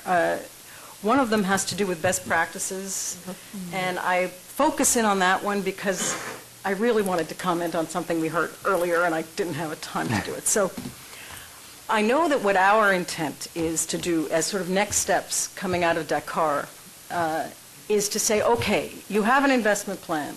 It gets you this far in terms of detail. You might have programs. You certainly don't have projects. How do you take something like this and translate it into projects and more detailed programs? What our intent is to deliberately work with host governments, say this is the time to bring your civil society to the table, bring your private sector to the table, and talk about best practices. And how do you translate those best practices into programs and projects? That is our next step. I say this because what civil society and what our own partners, I think the dialogue has to change just a little bit. They have to say, what do we bring to the table? Well, you're already bringing significant resources. Some of them come from us, some of them come from your own private donations. Those are significant resources. You bring them to the table. You also bring best practices, particularly when we get to this question about deep poverty. But I had to get that out of my system. No, that's important. Thank you. Okay. Capacity building, this gets into sort of the phase one issue. Right now in FY10, every focus country is putting together a capacity building plan to train at least 100 people in civil society, in government, in private sector, to basically develop food security networks, not just country-based, but because we're hoping to be doing the training regionally, to sort of develop regional networks of basically champions of food security from very different backgrounds. Okay, now I will move to M&E. Something that we have learned, and I hear what you're saying about measurement, and what we know is that we have to demonstrate that these dollars are working. We have to do it in a way that it does not only talk about output, output, output. So there's a real focus on trying to identify usable indicators that will get us to outcomes, and then also develop an impact assessment tool, sort of it would be a plan for impact assessment across the board.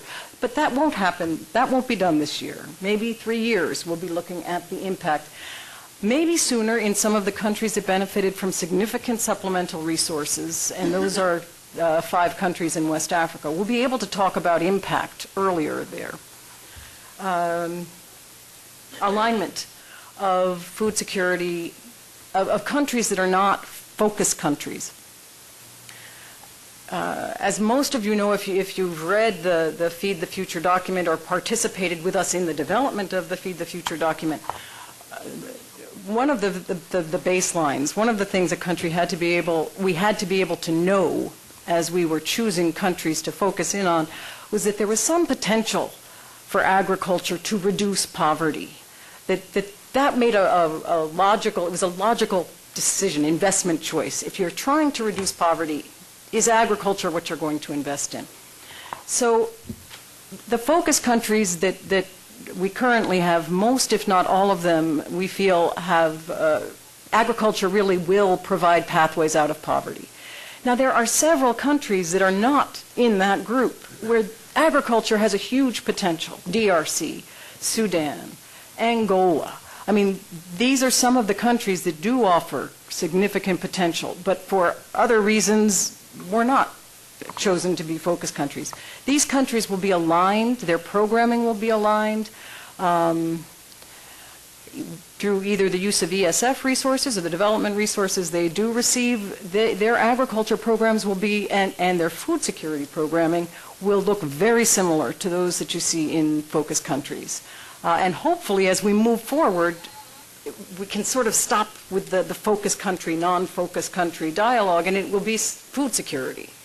I also noticed that, and I think this is important, is that they have a list in the Feed the Future guide of examples of tools or mechanisms that they're calling foundational investments, and some are core investments. And there's a whole many different examples, but some of them seem to be related more to building the capacity of a government in order to develop and implement its plan, monitor it, and really, be able to see what's going on and engage the communities that it's supposed to be engaging, including private sector.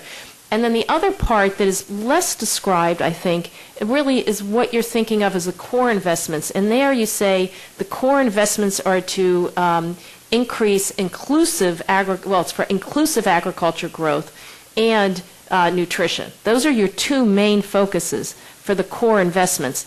So could you just talk a little bit about what that means and how that bridges to emergency aid, because a lot of people are concerned about that, and countries that are receiving that type of assistance? Yes. Okay, and they're going to be the cleanup, right, this time. It's absolutely true that in phase one, what we're calling phase one, there is a focus on capacity building, not just of government, but private sector and civil society. And certainly a lot of assistance is being provided to enable a country to put together a food security strategy, which is supposed to bring together various elements that perhaps haven't been brought together already. In most of the countries we're working in, agriculture is here, the Ministry of Health is over there, so nutrition is either there or it's no place. So there's a lot of work being done to try to work with countries and in Africa, work with the AU. We're very lucky to have that platform already to say, okay, what is comprehensive? And so, yeah, this is phase one. And in Africa, of course, progress is being made very quickly.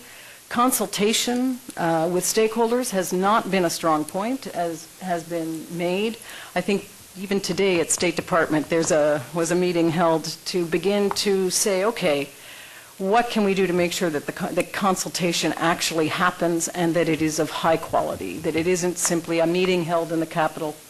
You know, what does good consultation look like? Once we know what it looks like, we'll have a much better chance of building it into the benchmarks that we're putting into place. So I'm hopeful that that's going to happen. I lost my train of thought. I took it in a different direction. That's all right. It's I mean, okay. Bruce, you want to talk about Bruce and Gwen, do you have any follow-up you want to do? You want to say anything on inclusive agriculture? Yeah. Oh, Yeah, inclusive agriculture and yeah, nutrition and how that's linking into the emergency. right. You could, You know, if you want to say that. The word there, the tricky word is poverty, because the initiative is about poverty. But there's a huge difference between your household that's living at $1.25 a day and your household that's living at 25 cents a day, or your 50 cents a day per person. I would say that this initiative, it is not IEA, it is not the initiative to end hunger in Africa, that it really does say, yes, we have to have growth occurring in your $1.25 a day, your $2 a day family, your $3 a day family. We have to have growth there. But we also have to be able to directly focus on what's below. And there are very good reasons for that. We see it in Latin America, we see it in Africa, that there's a widening, the gap is widening, and it's not the case that, okay, growth is occurring and it's pulling everybody with them. It's not happening. So the initiative does recognize that. It is itself wrestling on how to translate that into guidance to missions that are very used to thinking in terms of development over here and humanitarian assistance. I would say that missions are getting it. The implementation plans that are available on the USAID website for FY10, I think you can see the beginnings of understanding that the very poor, the ultra poor, the extremely poor, we have to know where they are, we have to know why that is existing, and we have to know what agriculture can do to change that dynamic. Now, it won't change the dynamic necessarily in severely impoverished urban populations. The long-term bet is if we succeed in doing what we want to do in rural areas, that we're going to be able to lower food prices, and that's going to translate into benefits in your urban areas. But the initiative does not focus on, for example, urban safety nets. That's not here. What is here, of course, is rural and agricultural safety nets. So there is a focus, Bruce, on the very poor. I think it's going to be up to all of us and to keep us honest about it. We talked about that. Do we have the right indicators? Are we building the right indicators into our monitoring and evaluation to make sure we're having an impact on those families that are falling well below the $1.25 a day? And again, we're talking sustainable, so you're going to have to be talking about farmer associations, local Absolutely. cooperatives, alternative income sources in rural areas, and that is going to be important. It's not going to be just agriculture in some of these cases, because some of the indigent people in rural areas, agriculture isn't going to be their solution. Labor is a key, and I think that there again in the Feed the Future initiative document, they do talk about off-farm opportunities. There is a focus on livelihood diversification, and you won't have rural transformation and agricultural transformation without that anyway. So. Well, then, if anybody has a follow-up, I just like that quickly, but I just want to note that there are such things as integrated food security programs. In other words, programs that aren't just one, focused on agriculture productivity or research or, particularly local development, but actually looking more broadly in the community and trying to integrate different avenues. So maybe, those kinds of activities we haven't seen because under regular DA funding, because they're stovepiped for this purpose or that. You're seeing it somewhat in these community livelihood projects that USAID is trying to do, but very micro level. So, an integrated approach is part of what I know the groups that I talk to are very interested in, and making sure that funding's available for that. Do you have any comments, or Bruce or Gwen? Well, I think the idea of inclusive agriculture growth is non-controversial, but measuring it, I think, is going to be an interesting challenge. We know that investing in the agriculture sector is a pro-poor sector of investment, but beyond that, I think it's subject to a lot of discussion about how to do that investment. There's lots of investment going on that may not be that inclusive, that might be quite exclusive, and the land grabs phenomenon is kind of the tipping or the touchstone on that. And obviously, we want to be careful about the investments we make, about how much they drift in that direction versus other directions. But I have a hypothesis that I want to try on everyone, which is, I've been trying. I'm kind of joking, but my hypothesis is that there's a tension between investing in growth versus investing in resilience, and that growth is obvious. You want to grow and get rich. That's everybody does that. But investors don't usually want to invest in resilience because that's harm reduction. It's reducing bad outcomes, but not necessarily getting rich. And I think we tend to think of our investments more towards growth than resilience. So that's kind of one of the prisms I'm thinking about bringing to all of this, is to how much are we balanced leaning on the growth side versus on the resilience side. I think they're interrelated. I mean, I think they contribute to one another, but you might, the concern we might have is that we're investing too heavily in growth and not enough in resilience. And the resilience side is about the real poverty. Well, maybe, Bruce, now that we're going to move, because what you could do is, with the last question has to do with the Community Development Fund. How is it managed and what will it accomplish? The way it's described is that it's the concept behind it is that it's funds available from development assistance money that would be used to under the PL40 Title II food aid program. And what it would be used for is to replace monetization in countries where monetization isn't considered part of the government's development plan. So if you have a program using non-emergency or developmental food aid in a country and but you can't really do monetization because it doesn't fit into the government's plan, this fund would be available to replace it. In other words, it's not additionality. So the question is, now those programs focus on such things as resiliency, integrated nutrition and agriculture development side by side. So it actually does those kinds of activities that we were just discussing. So the question is, two main ones. What will it accomplish? In other words, this fund. And the second part is, will those, and I think we're getting there, will also a variety of modalities and integrated approaches to address food security needs of the rural poor be permitted or encouraged, outside of the food aid context. So I think if you want, what we could do is start with Bruce, because I know you have some views on that. I guess maybe the way I should kind of describe this from our perspective is to really kind of talk about kind of CRS's approach to this. Monetization has been an issue that's been kind of alive and lively discussed in a lively way for a long time within the development community, food aid community. CRS, we monetize food aid. And our position is that we are also looking for alternatives to monetization where they are more appropriate. So we have a balancing act here. But that's our position. You look at every organization that's implementing food aid, and you'll probably get a very different answer or a different position that's nuanced. So when we've been really looking for alternatives to monetization, not a total substitution, but an additional tool in the toolbox.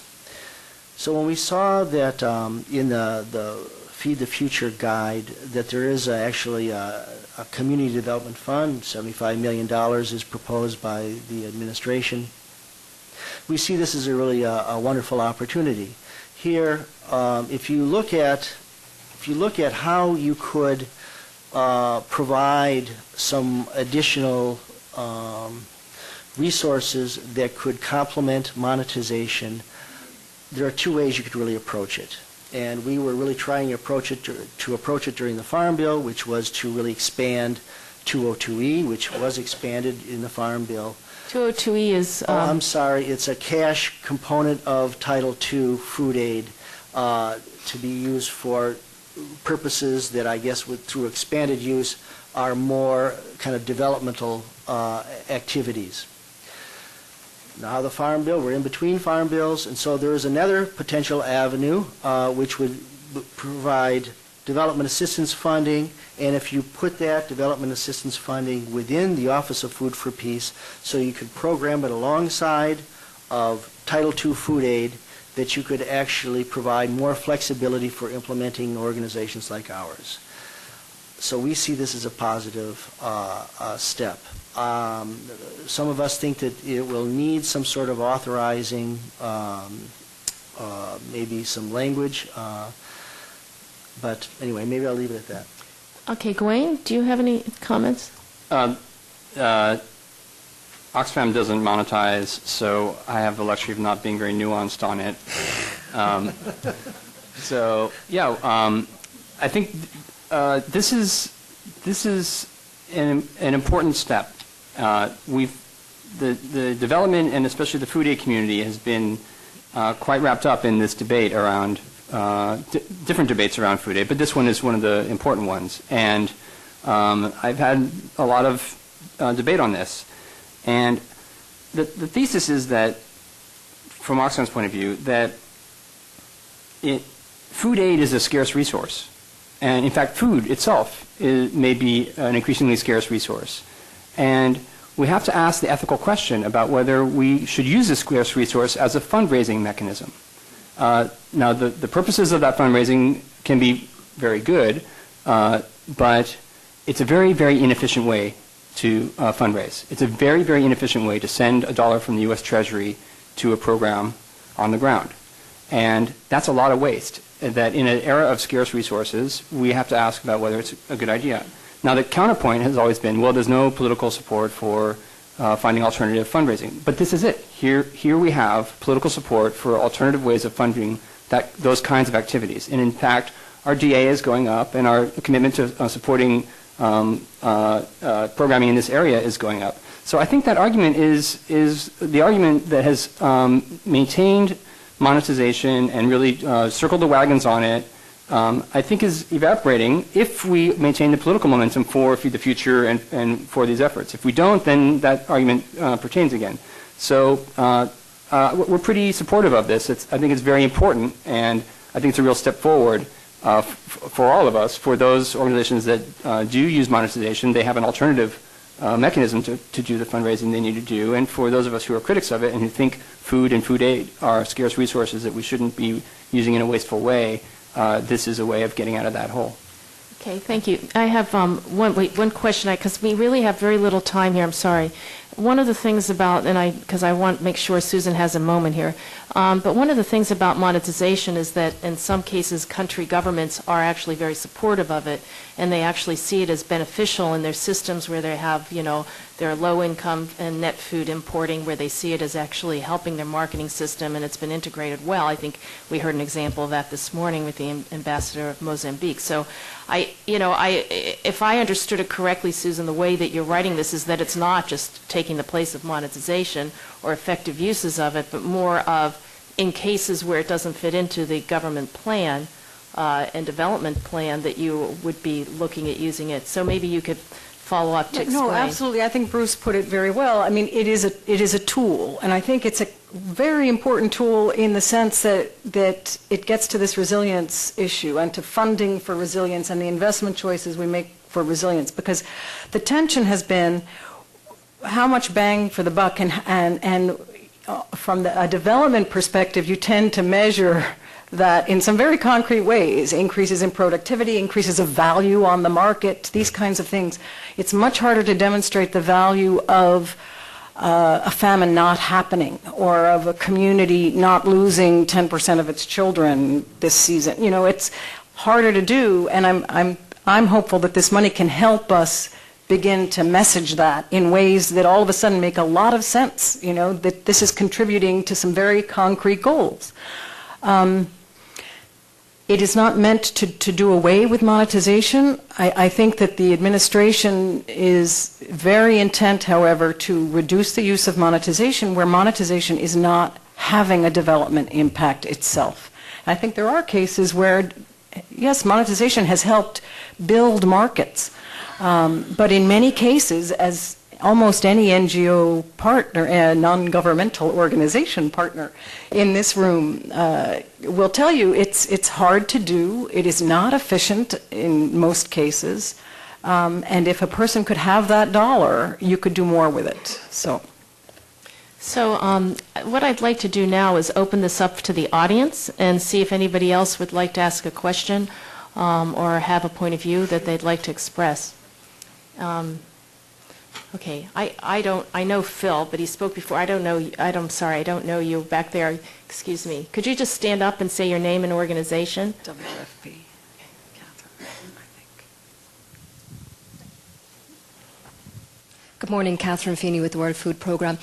I just want to go back to the start of the discussion when you were talking about how Feed the Future sort of fits in with other initiatives that are going on. And I'm just conscious you mentioned the World Bank GASP and they're doing their implementation plans, and then I'm sure the Europeans are doing implementation plans as well. What level of coordination is going on at that higher level to ensure that there isn't too much of a burden being put on national governments with various implementation plans from different donors? Thank you. Okay, I'm going to take the questions and then get the answers. Anybody else have any questions or comments they wish to make? Who haven't, preferably people who haven't had a chance today to speak, because I know Phil was on a panel, so I'm just trying to give other people a chance. But, okay, nobody else. Sorry, Phil. Your question. Well, we need to, you know, I mean, there's an audience here, and you're supposed to get their participation. My question deals with the concept of country-led and country-owned, and the ambiguity associated with that, and the sense of expectation associated with it. You know, we've had the problem with MCC. It's been a 5-year program, getting countries to adhere to criteria. And at the same time, you know, there's a lot of concern, you know, not in the this auditorium here today, but among taxpayers generally. You know, they'll pick up a report on Mali and corruption, or on Zambia and corruption and misuse of foreign assistance funds. And obviously that influences the Congress in how they perceive this initiative. So, you know, my question is, can you further define country-led, country-owned? Okay. So the country-owned, country-led expectations, the comprehensive nature of this and how we're linking it into other initiatives.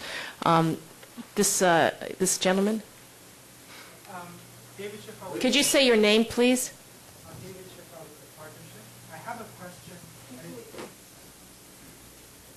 David Schiffer with the partnership. I have a question with respect to the country-led in some ways as well, and with respect to the goals that you know that are trying to be sought, and that is with the MDG one. Do you think that there will be a tension in trying to promote high-value products such as cocoa and coffee, which probably result in government revenues, etc., and result in growth, as opposed to... so you're talking about the staples versus the... Staples, yes. Okay, versus cash crop. Yes. Okay, thank you. Yes, and let's take this last one here. Hi, Beth Tuckey with Africa Action. Thank you all for your comments. I just have a question about the role of genetically modified seeds in Feed the Future, and you know how much of a role they have, considering the sort of mounting evidence around agroecological alternatives being more productive generally overall. So, thank you. Okay. All right, so I think that's it. I don't think there are any other questions. So who would like to address the issue of, let's start with the country-led plan and start there and see with the expectations, and then let's just start with that one first. Anybody have any comments on that? Somebody, yeah. Look, could we go to Tom for that? And then also, could I do a cleanup after Tom? comment? Where's Tom? Okay. Could you Tom, stand up and say your Tom name? Hobgood, Africa Bureau. Just a couple points on country-led. First of all, country-led is not the same as government-led. And I think Bruce observed part of that process, and the challenge is to make sure that it's not just government-led and to increase the effective participation of private sector and civil society in the process. It's also meant to base solutions and strategies and investment plans on solid evidence and analysis. So that's a criteria that we're looking at as we work with countries and help them to do that analysis that leads to solutions. So it gets to the point, how do you reach the poor? How do you increase growth? It's a balancing act. In some cases, it might mean staples. For the most part, it does. In some cases, communities depend a lot for income on things like coffee and cocoa. So it depends on what the evidence shows. But the key there is country-led does not equal government-led. Bruce. Just piggybacking on that, I think there are different aspects. Of course, I work for a PBO, and so we're kind of wanting to make sure that we can help provide a voice for our local partners who are the civil society organizations in countries. And one of that aspect is not only to implement programs that they're already doing, but also this whole social accountability aspect. And really the trick is to find these kind of formal mechanisms to provide those so that there can be a more participatory kind of government programming, budgeting, and then also formal feedback mechanisms so that you have those voices of civil society to kind of monitor what's going on with those governments and also to try to help fine-tune those programs to make them more effective. So And may I make one comment here, because I kind of feel we're missing this huge area which is called private sector.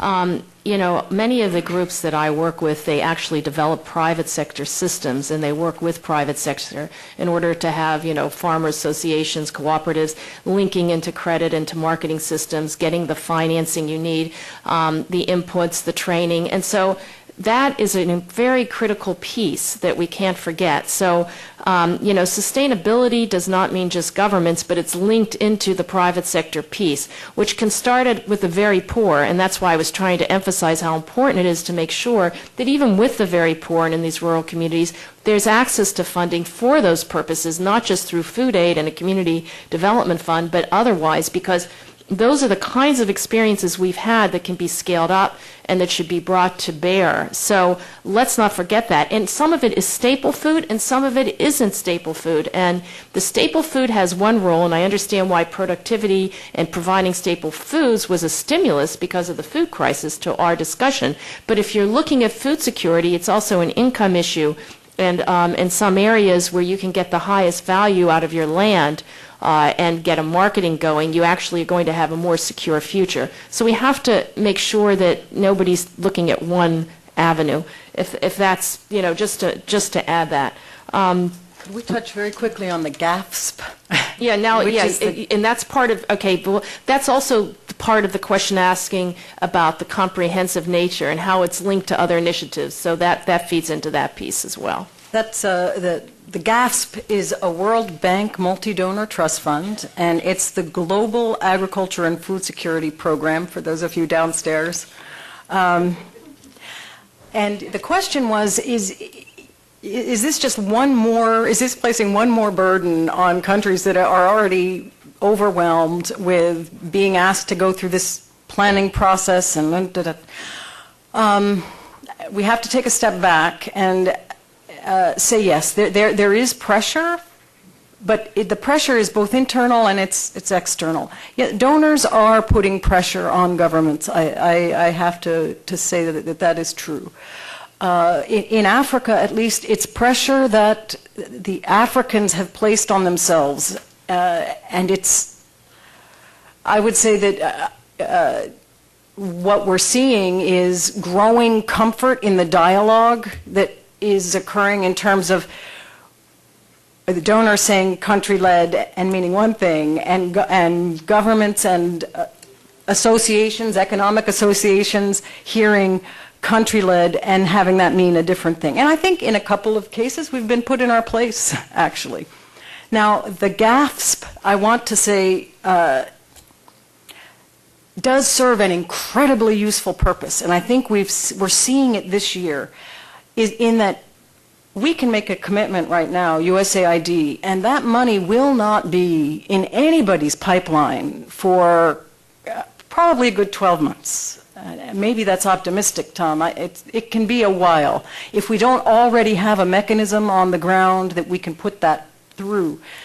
Now, this fund that has been put together by a number of donors, the U.S. government included, is moving money much more rapidly. So when an investment plan is in place and it is of high quality or good quality that we have seen, for example, in Rwanda, it means that money can be mobilized quickly to support that investment plan and to fill holes that really have to be filled if you're going to move forward. So I see that it does have a very serious utility. What we have to be careful, I think you're right, is that we don't try to move that too quickly, with that process. It is a balancing act. But there have been but they've started already. Yeah. There are 5 awards, and I would encourage anyone who isn't familiar with this mechanism, you can just go to the World Bank website and they talk about it. One of the awards is being given to Bangladesh, and I think it's worth highlighting this one because it's $50 million, it's a lot of money, and a good portion of that is going to resilience. It's going to vulnerability reduction, particularly of smallholders dealing with repeated flooding. So I think it's a very hopeful, actually a hopeful grant, if you will. So a complement to the broader picture. I mean, this is what the goal was, so you're hoping for that. Somebody had a question about GMOs, and so nobody answered that. Yes, Vijaya? A report released a couple of days ago from CSIS, Jennifer Cook co-authored that, on how African governments and African farmers and communities perceive GMOs. Worth looking at. A very useful report. I think giving a perspective from the ground, extensive interviews in sub-Saharan Africa on how people feel about genetically modified foods. It looks at, for example, South Africa, which has a variety of genetically modified foods in its food basket. Currently, its populace is more or less open to the idea. It is in their food supply versus some other countries where people feel quite strongly against them. I think it's a very worthwhile document to look at in terms of thinking about what we're going to do about GMOs. Very small. I have a very small response. I love saying this, that Catholic Relief Services is agnostic about GMO. Okay. I have a question. Excuse me. Julie, do you want us to stop, or are there a couple more questions? Well, I just had a very quick point. Okay. I just wasn't just a joke. It was. But one of the things about GMOs is that, I think there's a really kind of we in the development community want to do the best thing and really move these people up the development chain very good ways, and people look toward GMOs as being one way of doing that. However, when you look at the populations that we're really trying to help, not too long ago I got to go to Senegal, so I got to see some programs, and I got to visit with women who are actually doing their seedbed preparation with hand hose. And you can look at probably that technology might have been around for several hundred, 1,000 years, and so I don't start thinking about, well, why can't they put together GPS systems for really looking at their micro soil types of things? Why not? I look at the things that I keep always thinking, well, the Amish technology might be more appropriate for a lot of these folks, you know? That's good 19th century technology. So, Okay, anyway, so I'll go. one more comment, because it's Tom Hobgood, and he wants to make a response from it's Africa just, Bureau USAID. Yes. We've talked a lot about the comprehensiveness of Feed the Future, and it's more than just being comprehensive about the definition of food security. We talked about, yes, it's increasing ag productivity, but it's also paying attention to markets. We talked about it's agriculture with nutrition outcomes. We talked about reaching the poor. One thing we didn't talk about, and Ellen, I'm glad you mentioned private sector, because we didn't talk much about that, but we have not touched at all on the issue of women's role in agriculture. We will not be successful either increasing growth or reducing poverty unless we figure out a way to explicitly make sure that women have the access to the inputs they need and markets they need to increase their productivity. So I just wanted to mention that, and if there's any comments from the panel. Well, I don't think we have time for the comments, because Julie's giving me the, but I would like to say not only thank you to our panelists, but realize the Feed the Future guide has a lot in it, and the process itself is even more complicated because you're getting down to the local level in discussion. So there's only so much we could touch on today, and I think there's obviously a lot of opportunity for future discussion. Thank you very much to the panelists and to the partnership.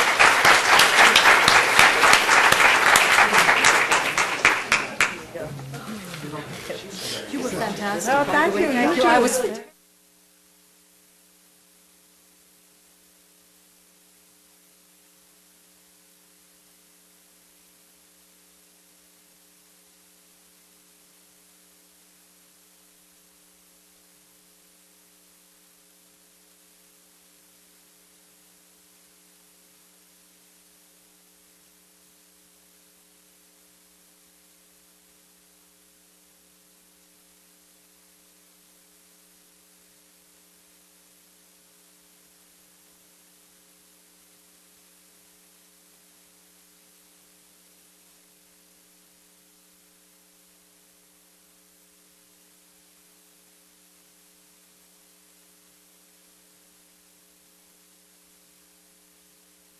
working now?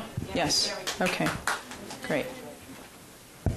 Okay. Well, to wrap out the afternoon, or the morning morphing into afternoon, just a few closing comments from Ambassador Sumbana and myself, and then a final thank you from Steve. Ambassador?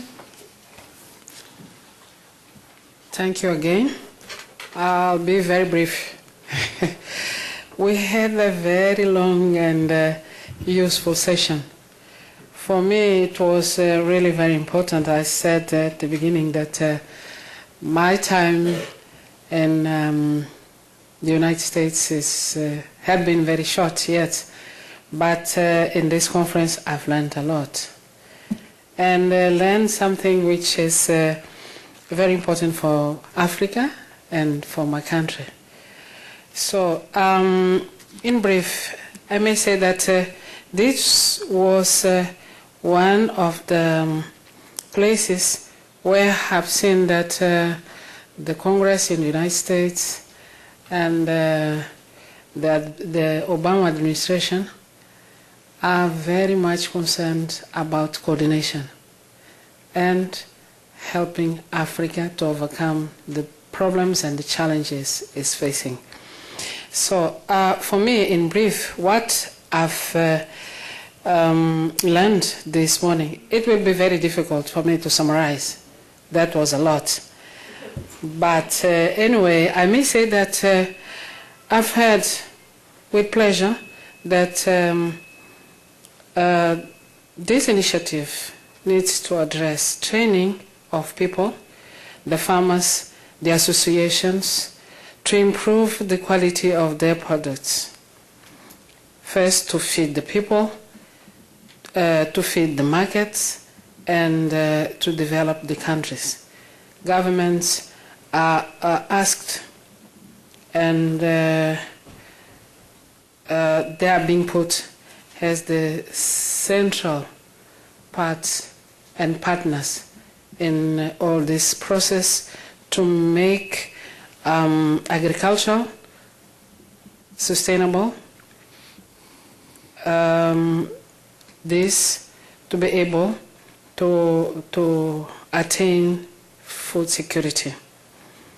It's important to make food available and accessible to all. To use strategies like cash or vouchers to consolidate the monetization by using local and regional procurement and purchase of crops. I'm going to repeat that coordination is important among all participants, either agencies, government, donors, NGOs, and the private sector. It was good that it was mentioned here and clarified what is the meaning of the private sector. Because in the private sector, I also agree that there are many stakeholders involved, including the finance institutions. Women participation is fundamental. All the production chain go through women in Africa. They are in the production sector, they are marketing, they are feeding the communities. We have heard about child and maternal health through the need to take care of their nutrition needs. I'm not going to go in deep, and I agree that we have to take care of the nutrition area. Monitoring and evaluation drives us to the accountability of this process, which I also rate as important. Of course, there are challenges. The challenges I've noticed, and they are there in Africa, in our countries, in Mozambique also, challenges about infrastructures. We lack infrastructures. The market, we have heard about the need of improving the market intelligence, communications. In the communication we have roads, bridges to feed the market. We have needs in energy and others. Besides that, we have fertile lands, we have water resources, we have other kind of resources, but we lack resources, we lack know-how. That's to say that the other important area to tackle is the capacity building of the African people, relying on the resources we have. Some of those resources are unexploited, what means that there is room to do a lot to improve the conditions in the African countries. I thank you.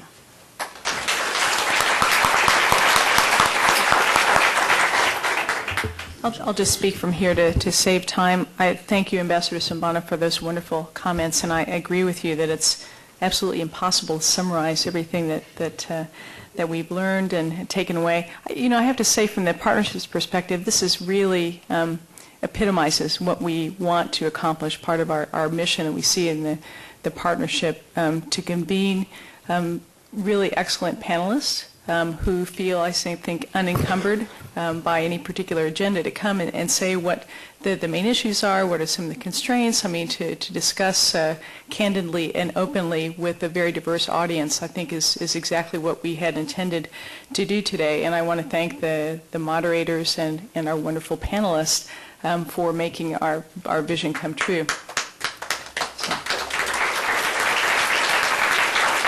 And of course, we have to thank the Wilson Center, who are so incredibly tolerant of the partnership, if it's a partnership with the partnership, because I think we started out a week ago with RSVPs of, reasonable 70, 80, and then by 3 days ago it had grown to 210, and Justine and Mamkadi and the partnership staff have sort of rolled with the punches, and we're delighted at this interest. We really are, and thank you. In my comments, and thank you for your flexibility, and Justine, thank you for not killing us once again. not to summarize, just to say, a few things that occurred to me when I was listening and, thinking in terms of what, the partnership and organizations here in the Wilson Center may wish to follow up with in the future. It really strikes me of how far we've come. As Peter McPherson said at the beginning, 3 years ago we were still talking about if local regional purchase, whether if local regional purchase. So, and now it's really accepted. It is part of the toolkit, and we talk about it as if it's a very important part of the toolkit. And I think, we actually have to pinch ourselves and remember that we were not in this place before the last Farm Bill. So I think that's very important. And also, the same with nutrition. And nutrition has been such a marginalized issue over the last couple of decades, and all of a sudden it is exploding onto the scene. So it's as if we have a new lens on everything, where we are trying to look at nutrition and how we improve the effectiveness of all of our programs. So we've come a long way. I think what I'm taking away, and of course we share the enthusiasm about Feed the Future and the congressional interest in this, but I think what I feel most uneasy about, and of course these things take time, but this issue that the ambassador mentioned of coordination.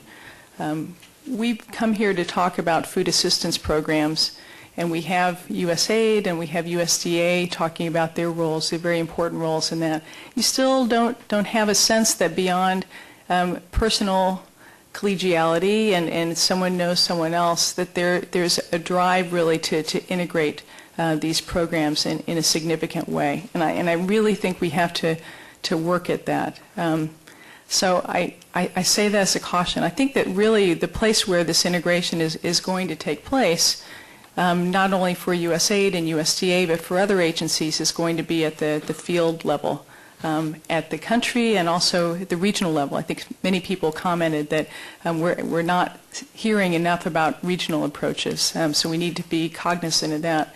But here's another worry. Because we're in Washington, we all are obsessed with what happens in Washington and believe that all great things come from Washington, but really, if this is going to have a good outcome, the outcomes are going to be because the country missions, the ambassadors and the mission directors and USDA teams feel empowered to be able to take up the country plans, to discuss with the local stakeholders and figure out what to do with the oversight but not the complete control of Washington.